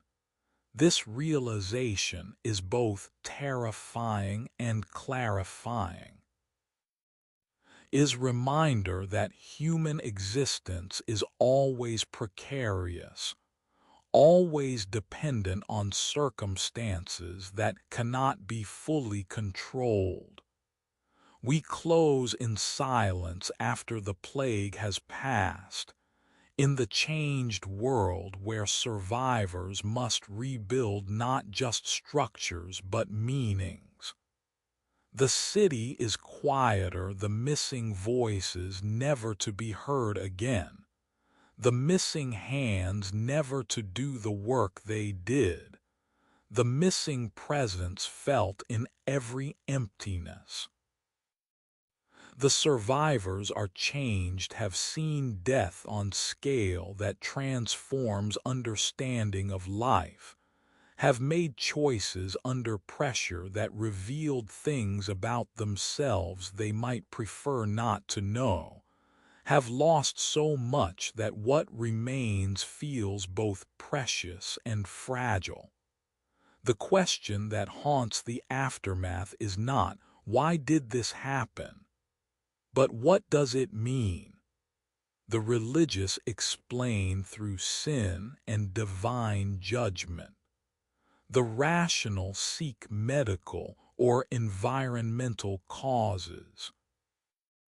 The philosophers contemplate the randomness and the suffering and the lack of clear moral pattern. But perhaps the meaning is simply that there is no meaning that catastrophes happen because microbes evolve and spread and sometimes find conditions where they can multiply catastrophically. That suffering is not judgment and survival is not virtue, that the universe operates according to natural laws that care nothing for human hopes and fears. The plague that erased certainty, the death that revealed fragility, the catastrophe that no empire could prevent, no prayer could deflect, no human understanding could explain. The plague passes, but its lessons remain lessons about limits of human power, about contingency of human achievements, about the precarity that underlies even the most stable and prosperous times. The plagues come still, sometimes literally as epidemics, sometimes metaphorically as catastrophes that overwhelm human capacity to respond.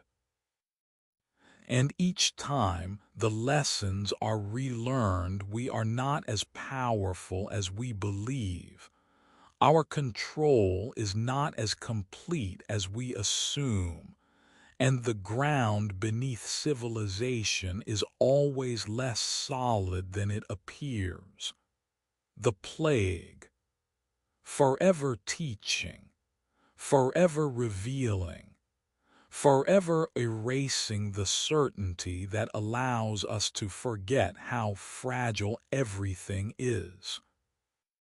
For millennia, human labor was human labor, muscles straining against weight, hands shaping materials through repeated motion, the pace of work determined by the pace of human bodies which have limits that cannot be exceeded. The farmer plowed at the speed the ox could walk. The blacksmith hammered at the rate arms could swing. The spinner spun at the pace fingers could twist. The limitations were absolute production could increase only by adding more workers or extending hours, never by fundamentally changing the relationship between effort and output. Then came the machine. First water wheels and windmills harnessing natural forces, using the power of falling water and moving air to turn millstones and pump bellows and do work that would have required dozens of humans. Then steam engines burning coal to boil water, to create pressure, to drive pistons that turned wheels that powered machinery. Then assembly lines organizing human workers as components of larger mechanical systems, where each person performed one small task repeatedly as the product moved past on conveyor. We open in the moment of transformation, watching the first factories rise in valleys where rivers can power the machinery, watching villages become cities as workers flood in from countryside seeking wages, watching the old agrarian order dissolve as industrial order imposes its relentless rhythms. The factory is new kind of space, enormous building, housing hundreds of machines and thousands of workers, filled with noise that drowns conversation, powered by steam that hisses and clanks, and occasionally explodes when safety mechanisms fail. The machine promised liberation. Liberation from the drudgery of manual labor that had defined human work since agriculture began. Liberation from the limitations of human strength and endurance. Liberation from the scarcity that had characterized most human existence since the beginning. And the machine delivered abundance beyond what any previous age had imagined. Goods mass-produced at costs that made them affordable to ordinary people. Food grown in quantities that could feed cities that would have starved in previous centuries. Transportation that moved people and materials at speeds that made geography shrink and the world become smaller. But the machine also extracted terrible costs. The factories belched smoke that blackened skies, dumped waste that poisoned rivers, created industrial wasteland around every manufacturing center. The labor was soul-destroying repetitive motions performed thousands of times per day, working at machine's pace rather than at human pace, treated as extension of machinery rather than as person with dignity and autonomy. The workers were expendable, fired when demand dropped, replaced when injured, forced to compete for wages that were always pushed toward minimum necessary for survival. The children worked in mines pulling coal carts through tunnels too small for adults, in textile mills tending machines whose moving parts regularly severed fingers and hands, in factories breathing air thick with dust and chemical fumes. The childhood that had been spent in learning and playing and gradual introduction to adult work became brutal labor from age 5 or 6, until exhaustion or injury made work impossible. The mortality was horrific: children dying in industrial accidents, dying from lung diseases, dying from simple exhaustion at ages when they should have been beginning adult life. The countryside emptied as peasants became proletarians. The agricultural workers who had lived on land for generations found themselves displaced by enclosures that privatized common lands, by mechanization that reduced labor needs, by economic pressures that made small-scale farming unviable. They moved to cities seeking factory work, found themselves living in slums where disease spread easily and sanitation was primitive, found their traditional skills were worthless, and their only asset was their labor, which they sold for whatever wages they could get. The traditional communities and crafts that had persisted for generations were swept away in single lifetime. The artisan who had spent years learning craft found that factory could produce same goods faster and cheaper, using unskilled workers operating machines. The pride in workmanship, the satisfaction of creating something beautiful and functional, the status that came from mastery of complex skills, all these were lost when production became mechanical and work became repetitive operation of machinery that anyone could learn in days. We explore the dialectic of industrial revolution, how it created both wealth and poverty, both progress and degradation, both liberation and new forms of bondage. The factory owner grew rich beyond imagining, accumulated capital, built mansions, exercised economic power that rivaled the political power of aristocrats.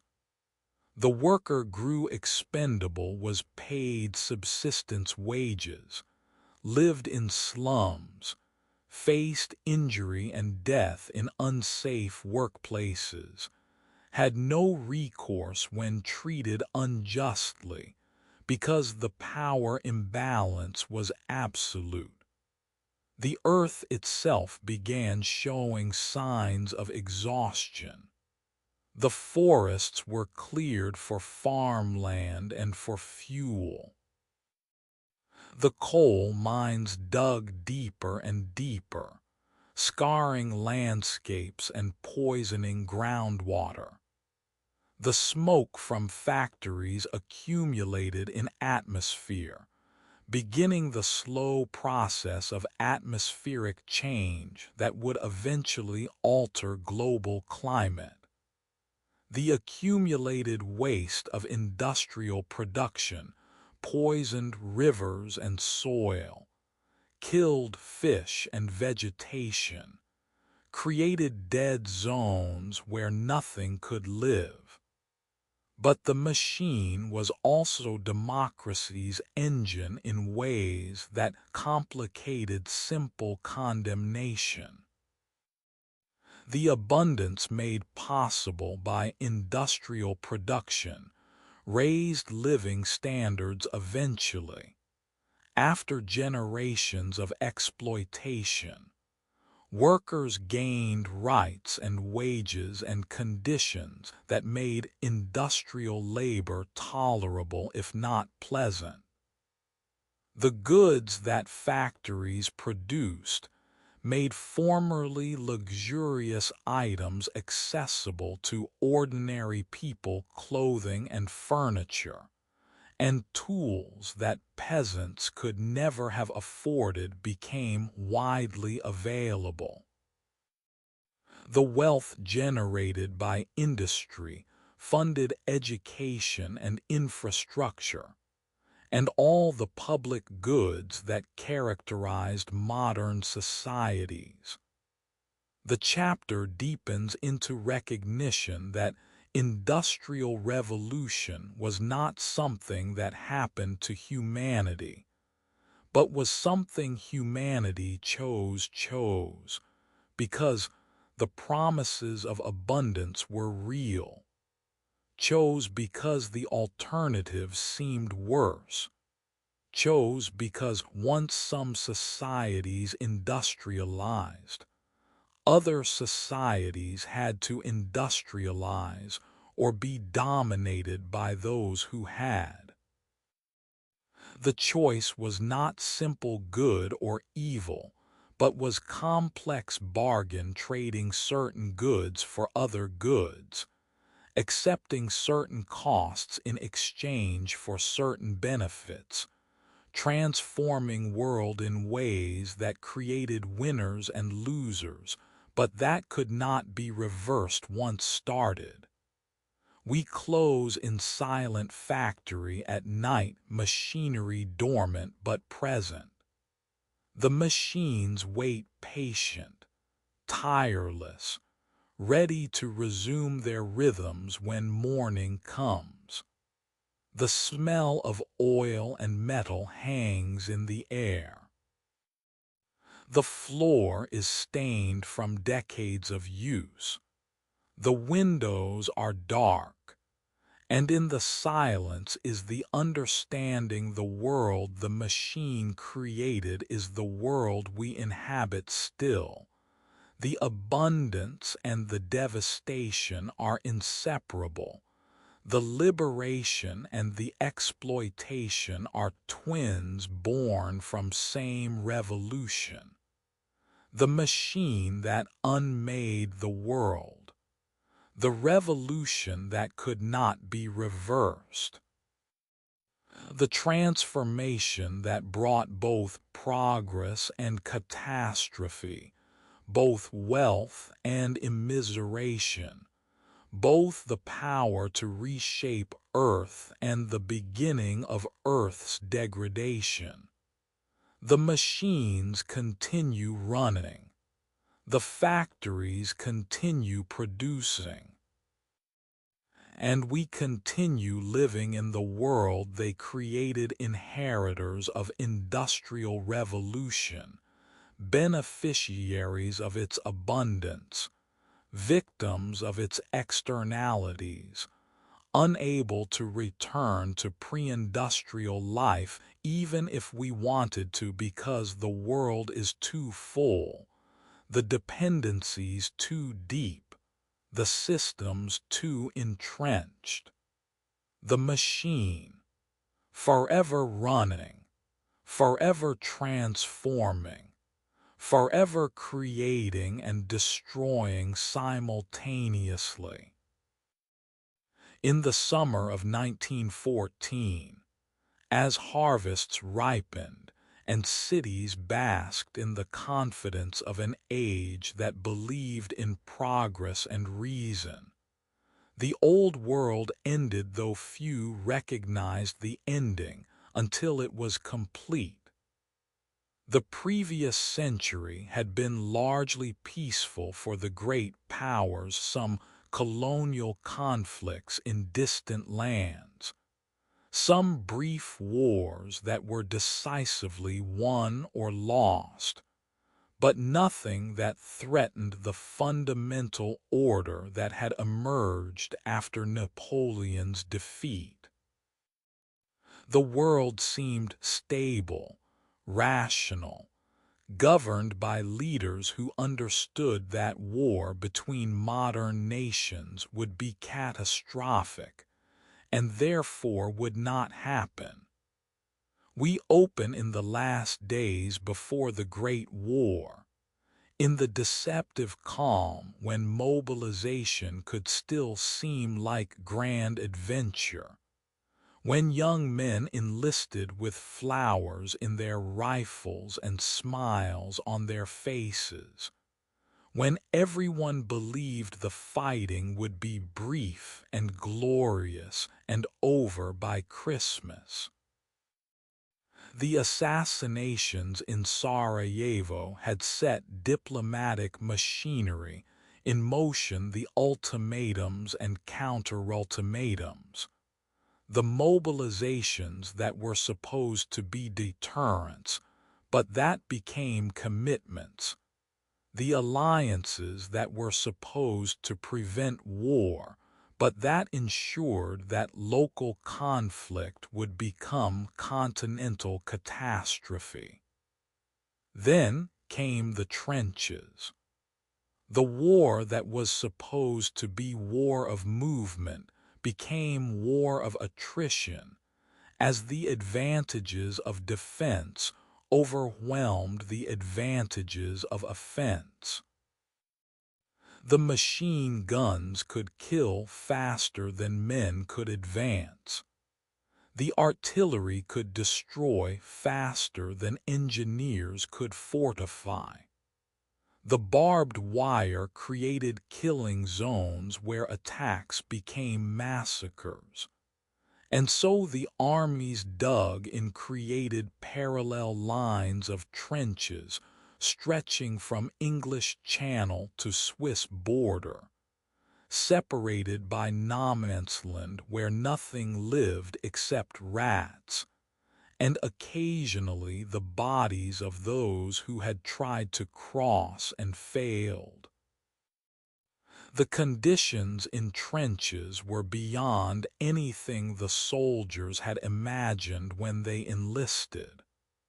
The mud was constant rain-filled trenches that had inadequate drainage, created soup of clay and water that was knee-deep or waist-deep, that soldiers lived in for weeks at a time. The rats were everywhere, fed on corpses in no-man's-land, grew large and bold, invaded the trenches, and consumed any food left unguarded.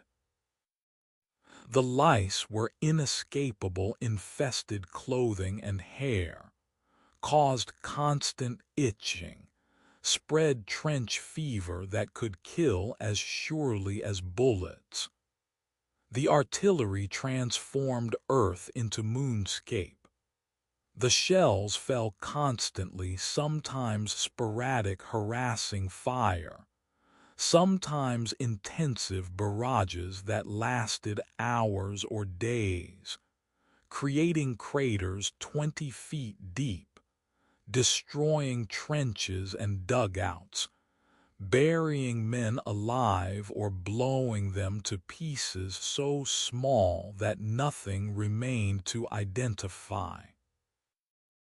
The sound was beyond description, thunderous impacts that ruptured eardrums, concussive force that stopped hearts, psychological pressure that drove some soldiers mad even when they were physically unharmed. The gas appeared chlorine at first, then phosgene, then mustard gas that burned skin and lungs, that transformed breath itself into poison, that created death that was slow and agonizing and terrifying in ways that bullets were not. The masks provided some protection, but not complete protection. The gas settled in low areas and trenches. The attacks came suddenly when wind was favorable, and the deaths were grotesque: men drowning in their own fluids, men blinded and burned, men dying over days from injuries that left no visible wounds but destroyed lungs from inside. The attacks were futile. The generals ordered men to go over the top, to climb out of trenches and advance across no-man's-land toward enemy positions. The machine guns opened fire. The artillery created barrage that cut advancing soldiers to pieces. The men fell by thousands in single morning, in single attack, for gains measured in yards, if any gains were made at all. The Somme offensive killed 60,000 British soldiers on first day alone, killed them for advance of a few hundred yards that was lost within days.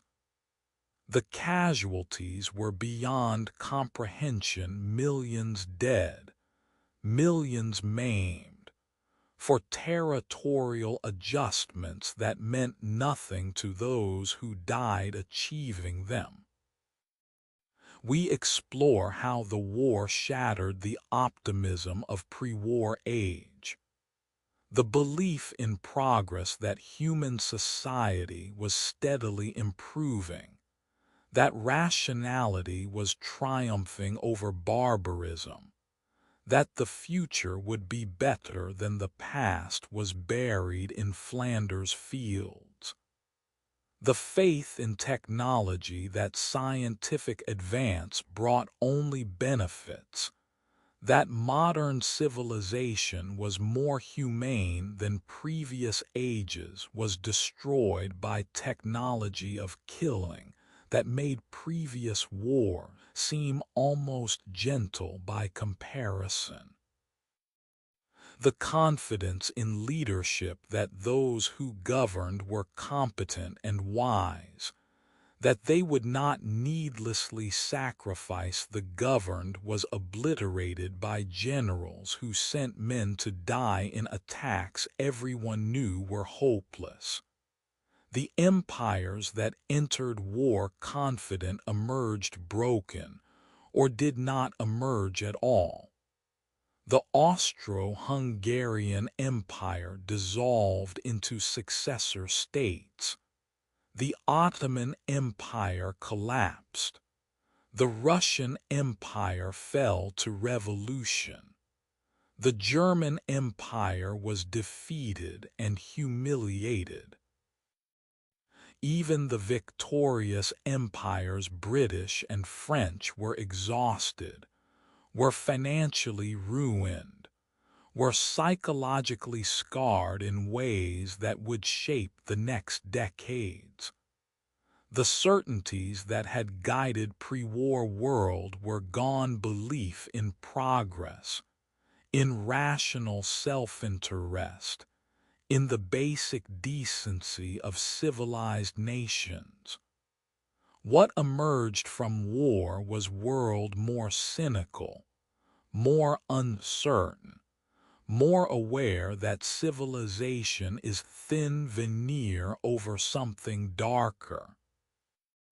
The young men who survived returned home changed, had seen things that could not be spoken, had done things that haunted them, had lost faith in the societies that had sent them to die. The generation that had danced before the war could not dance after. The joy seemed obscene when so many were dead. The confidence seemed absurd when everything they had believed had proven false.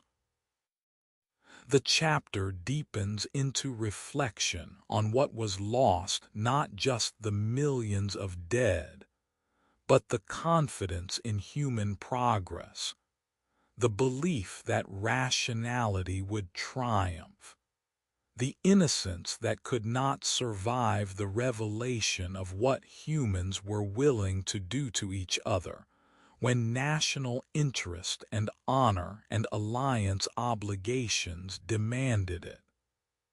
The war proved that industrial civilization applied to warfare created carnage on scales that made all previous wars seem almost bearable. That the same technologies that created abundance could create slaughter. That progress in one domain did not guarantee progress in another. We close in silence, standing at memorial where names of the dead stretch beyond counting.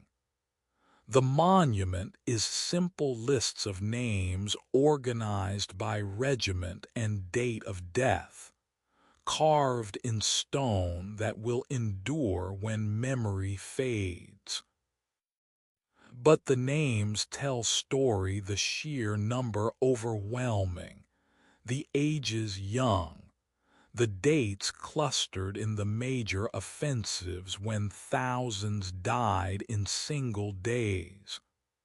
The silence is appropriate. There are no words adequate to the loss, no explanation that makes sense of the sacrifice, no meaning that redeems the suffering.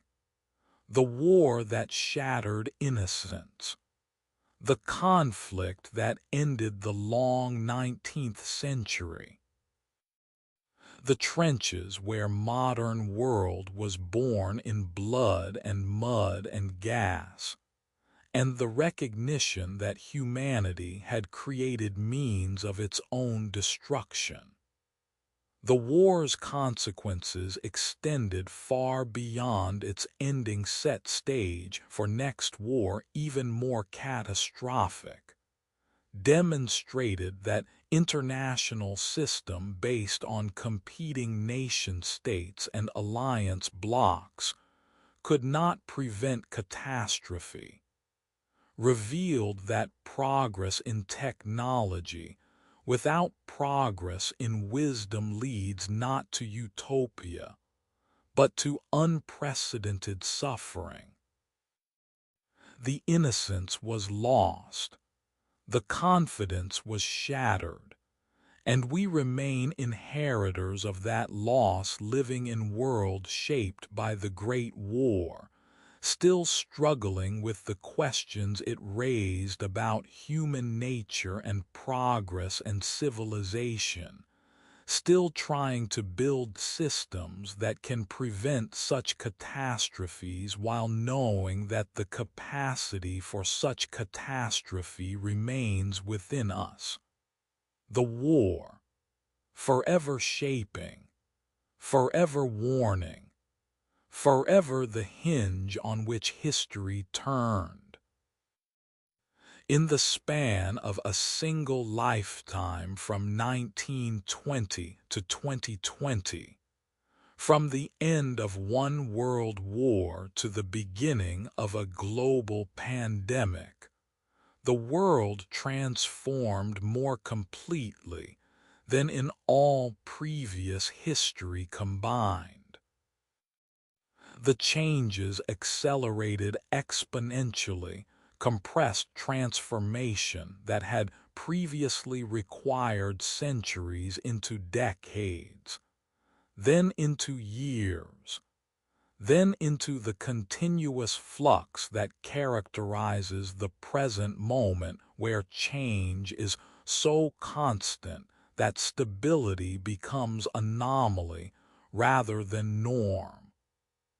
We open in the acceleration, in the recognition that something fundamental has shifted in the relationship between human society and time. The grandparent born in 1920 experienced world of horse-drawn carriages and telegram communication, lived to see humans walk on moon, and communicate instantaneously across the globe. The change within single lifetime exceeded all the change from the invention of agriculture to the Industrial Revolution. And the acceleration continues. Each generation experiences more change than previous generation, adapts to transformations that are more radical and more rapid. The technologies multiply beyond capacity to fully integrate them. The atomic bomb arrives, gives humanity power to destroy itself completely, makes extinction a deliberate choice rather than inevitable fate, creates shadow under which all subsequent history unfolds. The computers arrive first room-sized machines that require teams of operators, then desktop devices, then smartphones more powerful than supercomputers of previous generation. The internet arrives connects humanity in ways that seem democratizing and liberating, until they prove to be also surveilling and manipulating and fragmenting.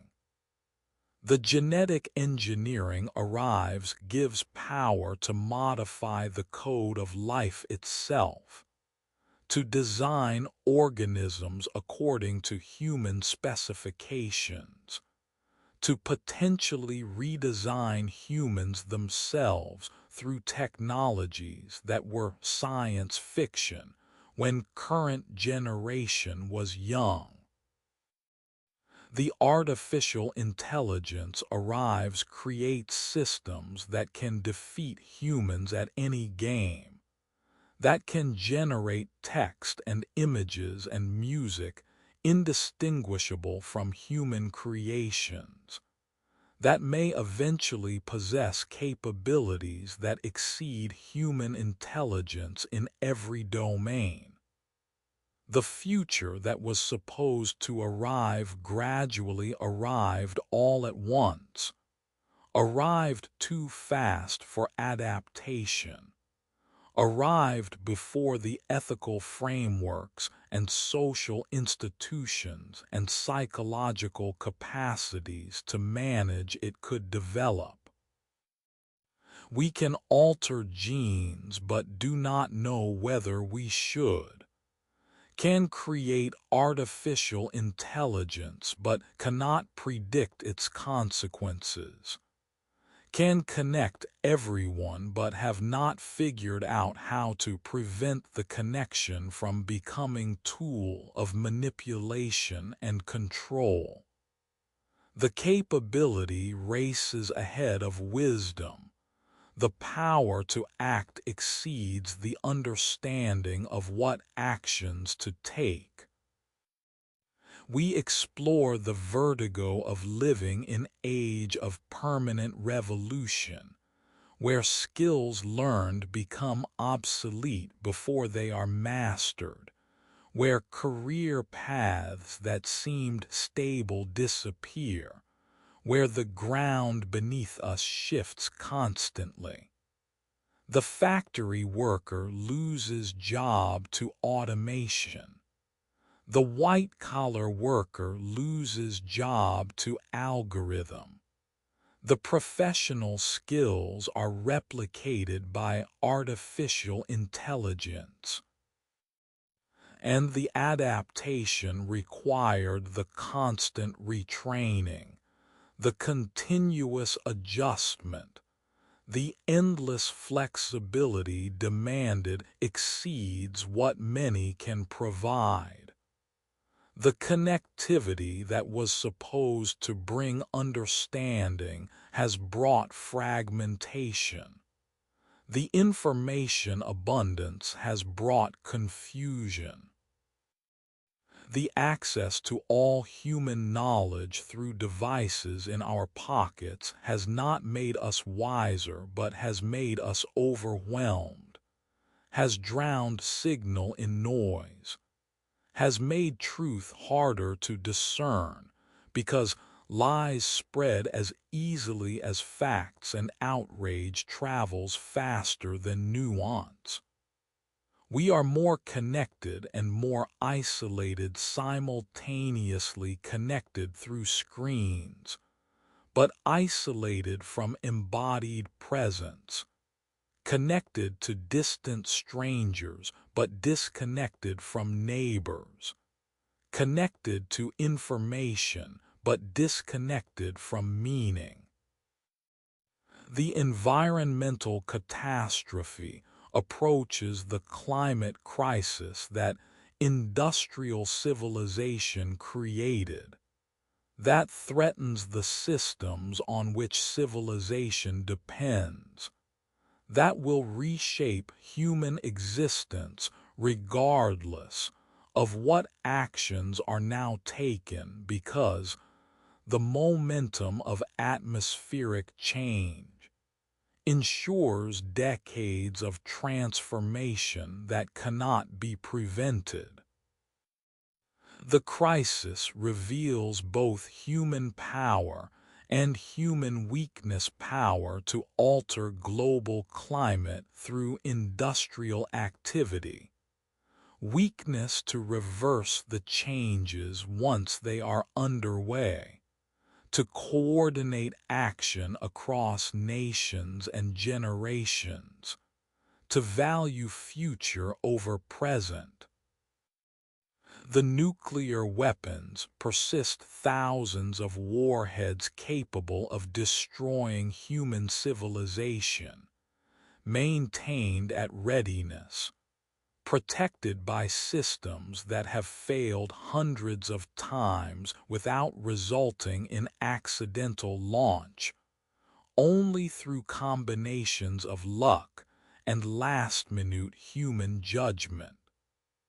The possibility of human self-destruction through deliberate or accidental nuclear war remains real, remains present, remains risk that no amount of diplomatic effort has eliminated.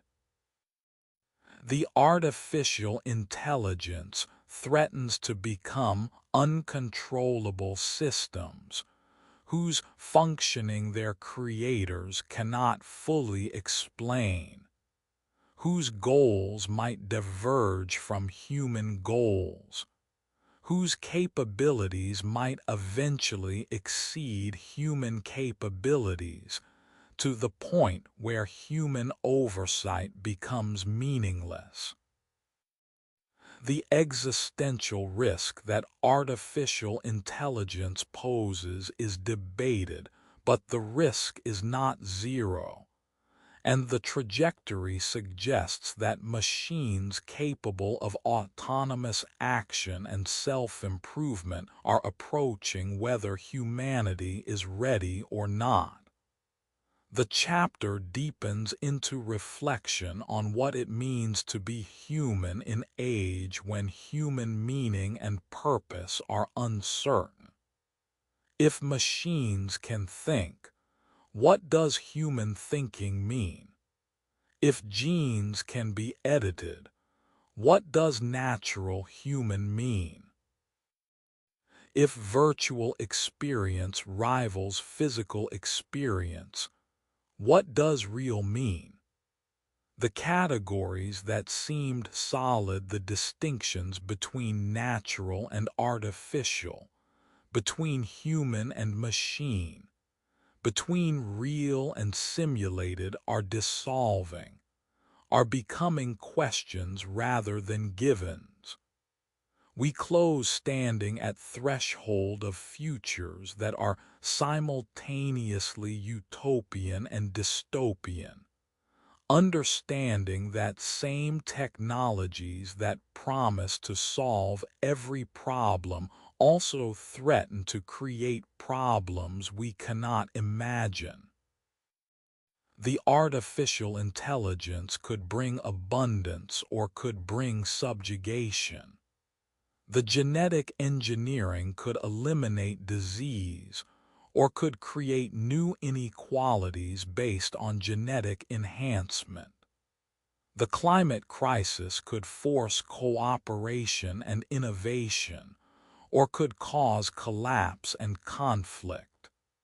The future is not determined, is still being created through choices made too quickly for full consideration, made under pressures that prevent careful deliberation, made in hope or fear or desperation.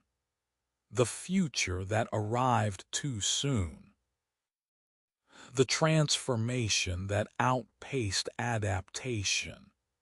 The age of miracles and terrors that we inhabit but do not yet comprehend. The becoming continues faster than ever, continues in directions that cannot be predicted, continues whether we are ready or not. We are passengers more than pilots, reacting more than directing, caught in acceleration that we initiated but that now carries us forward with momentum that cannot be stopped. The future unfolds. The changes multiply. The acceleration continues. And we continue forward carrying the inheritance of all previous generations, carrying the capabilities and the problems that modernity has created, carrying the uncertainty about what comes next, knowing only that there is no stopping, no returning to simpler times, no escape from the future we have summoned.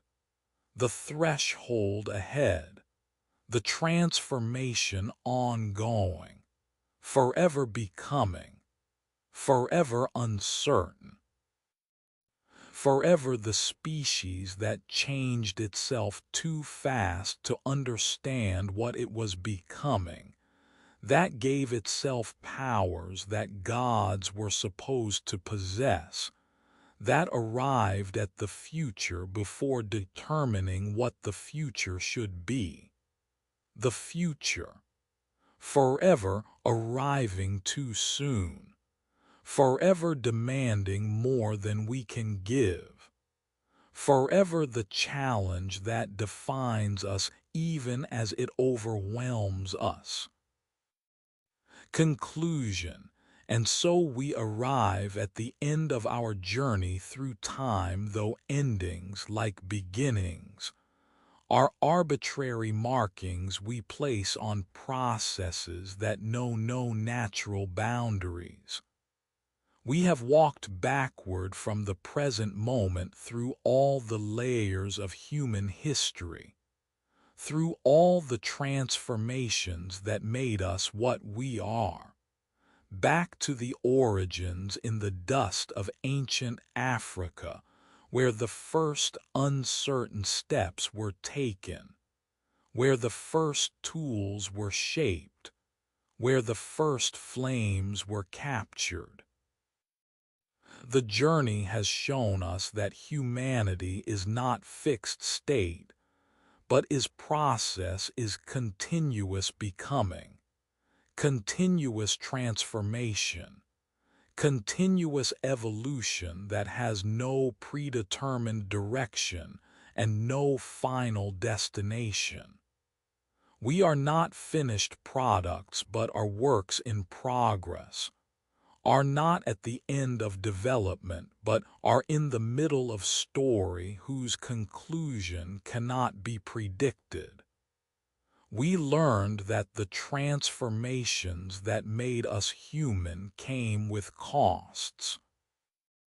The upright walking brought freed hands but brought difficult childbirth.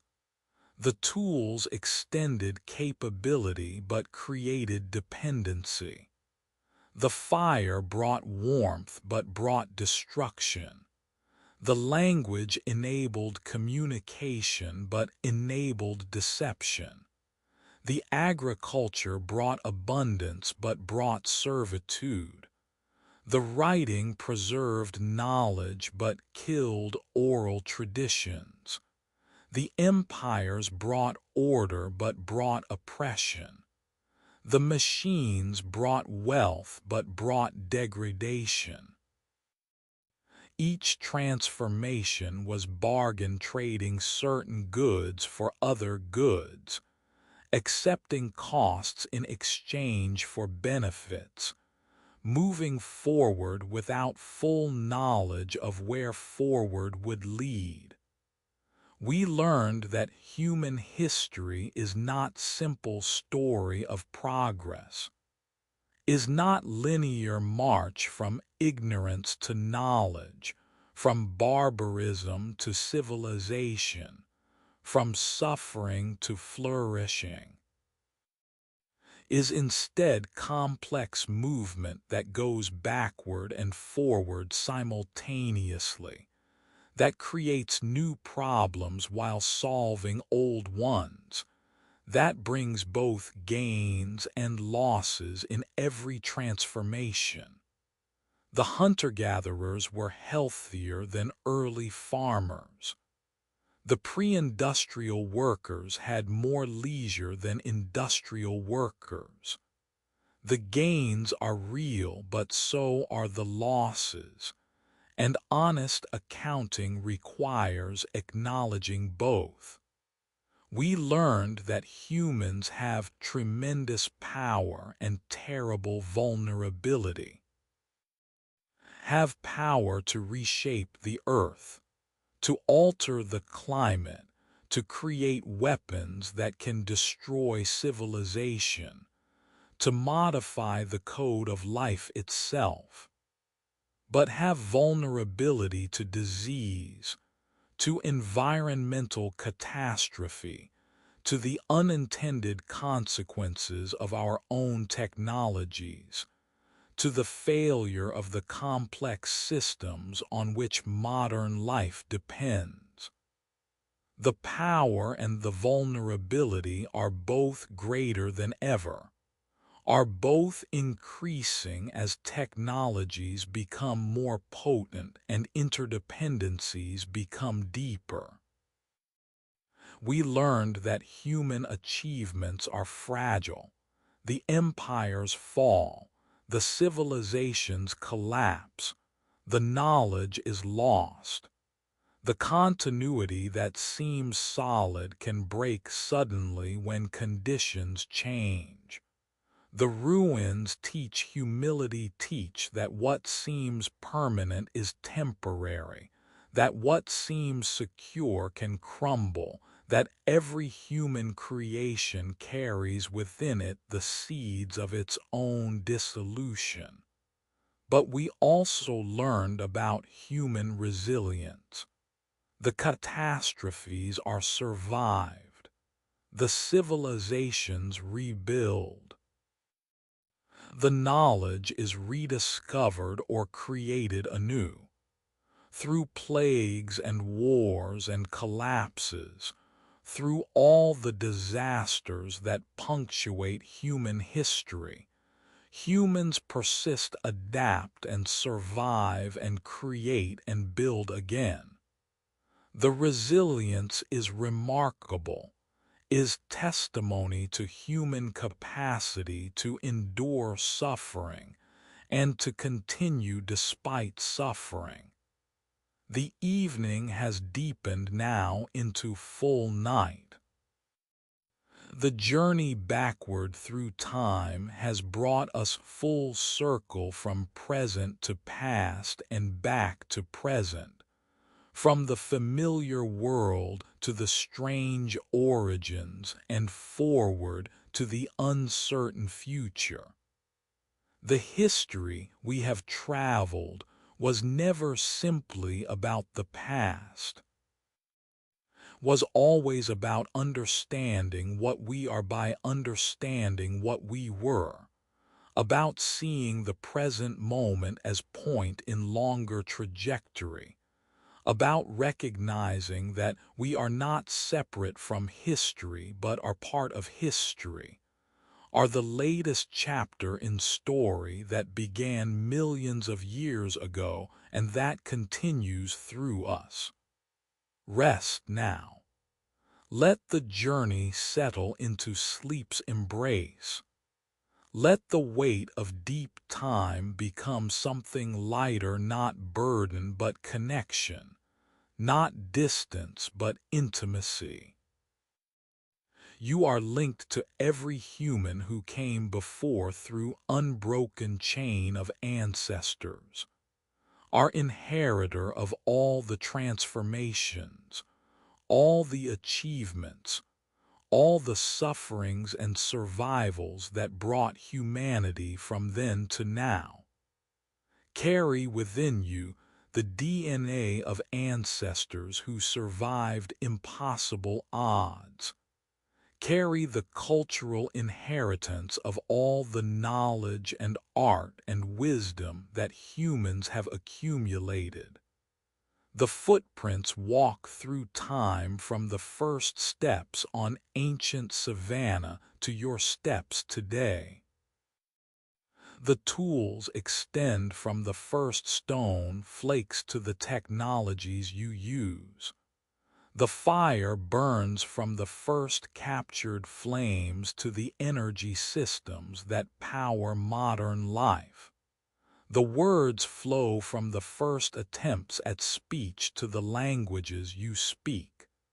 The seeds grow from the first plantings to the agriculture that feeds you. The stories continue from the first tales told around ancient fires to the narratives that shape your understanding.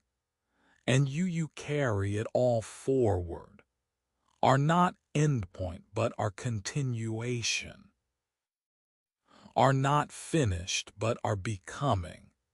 Stand on threshold always between past and future, between what we were and what we will become, between the certainty of where we have been and the uncertainty of where we are going. Sleep now.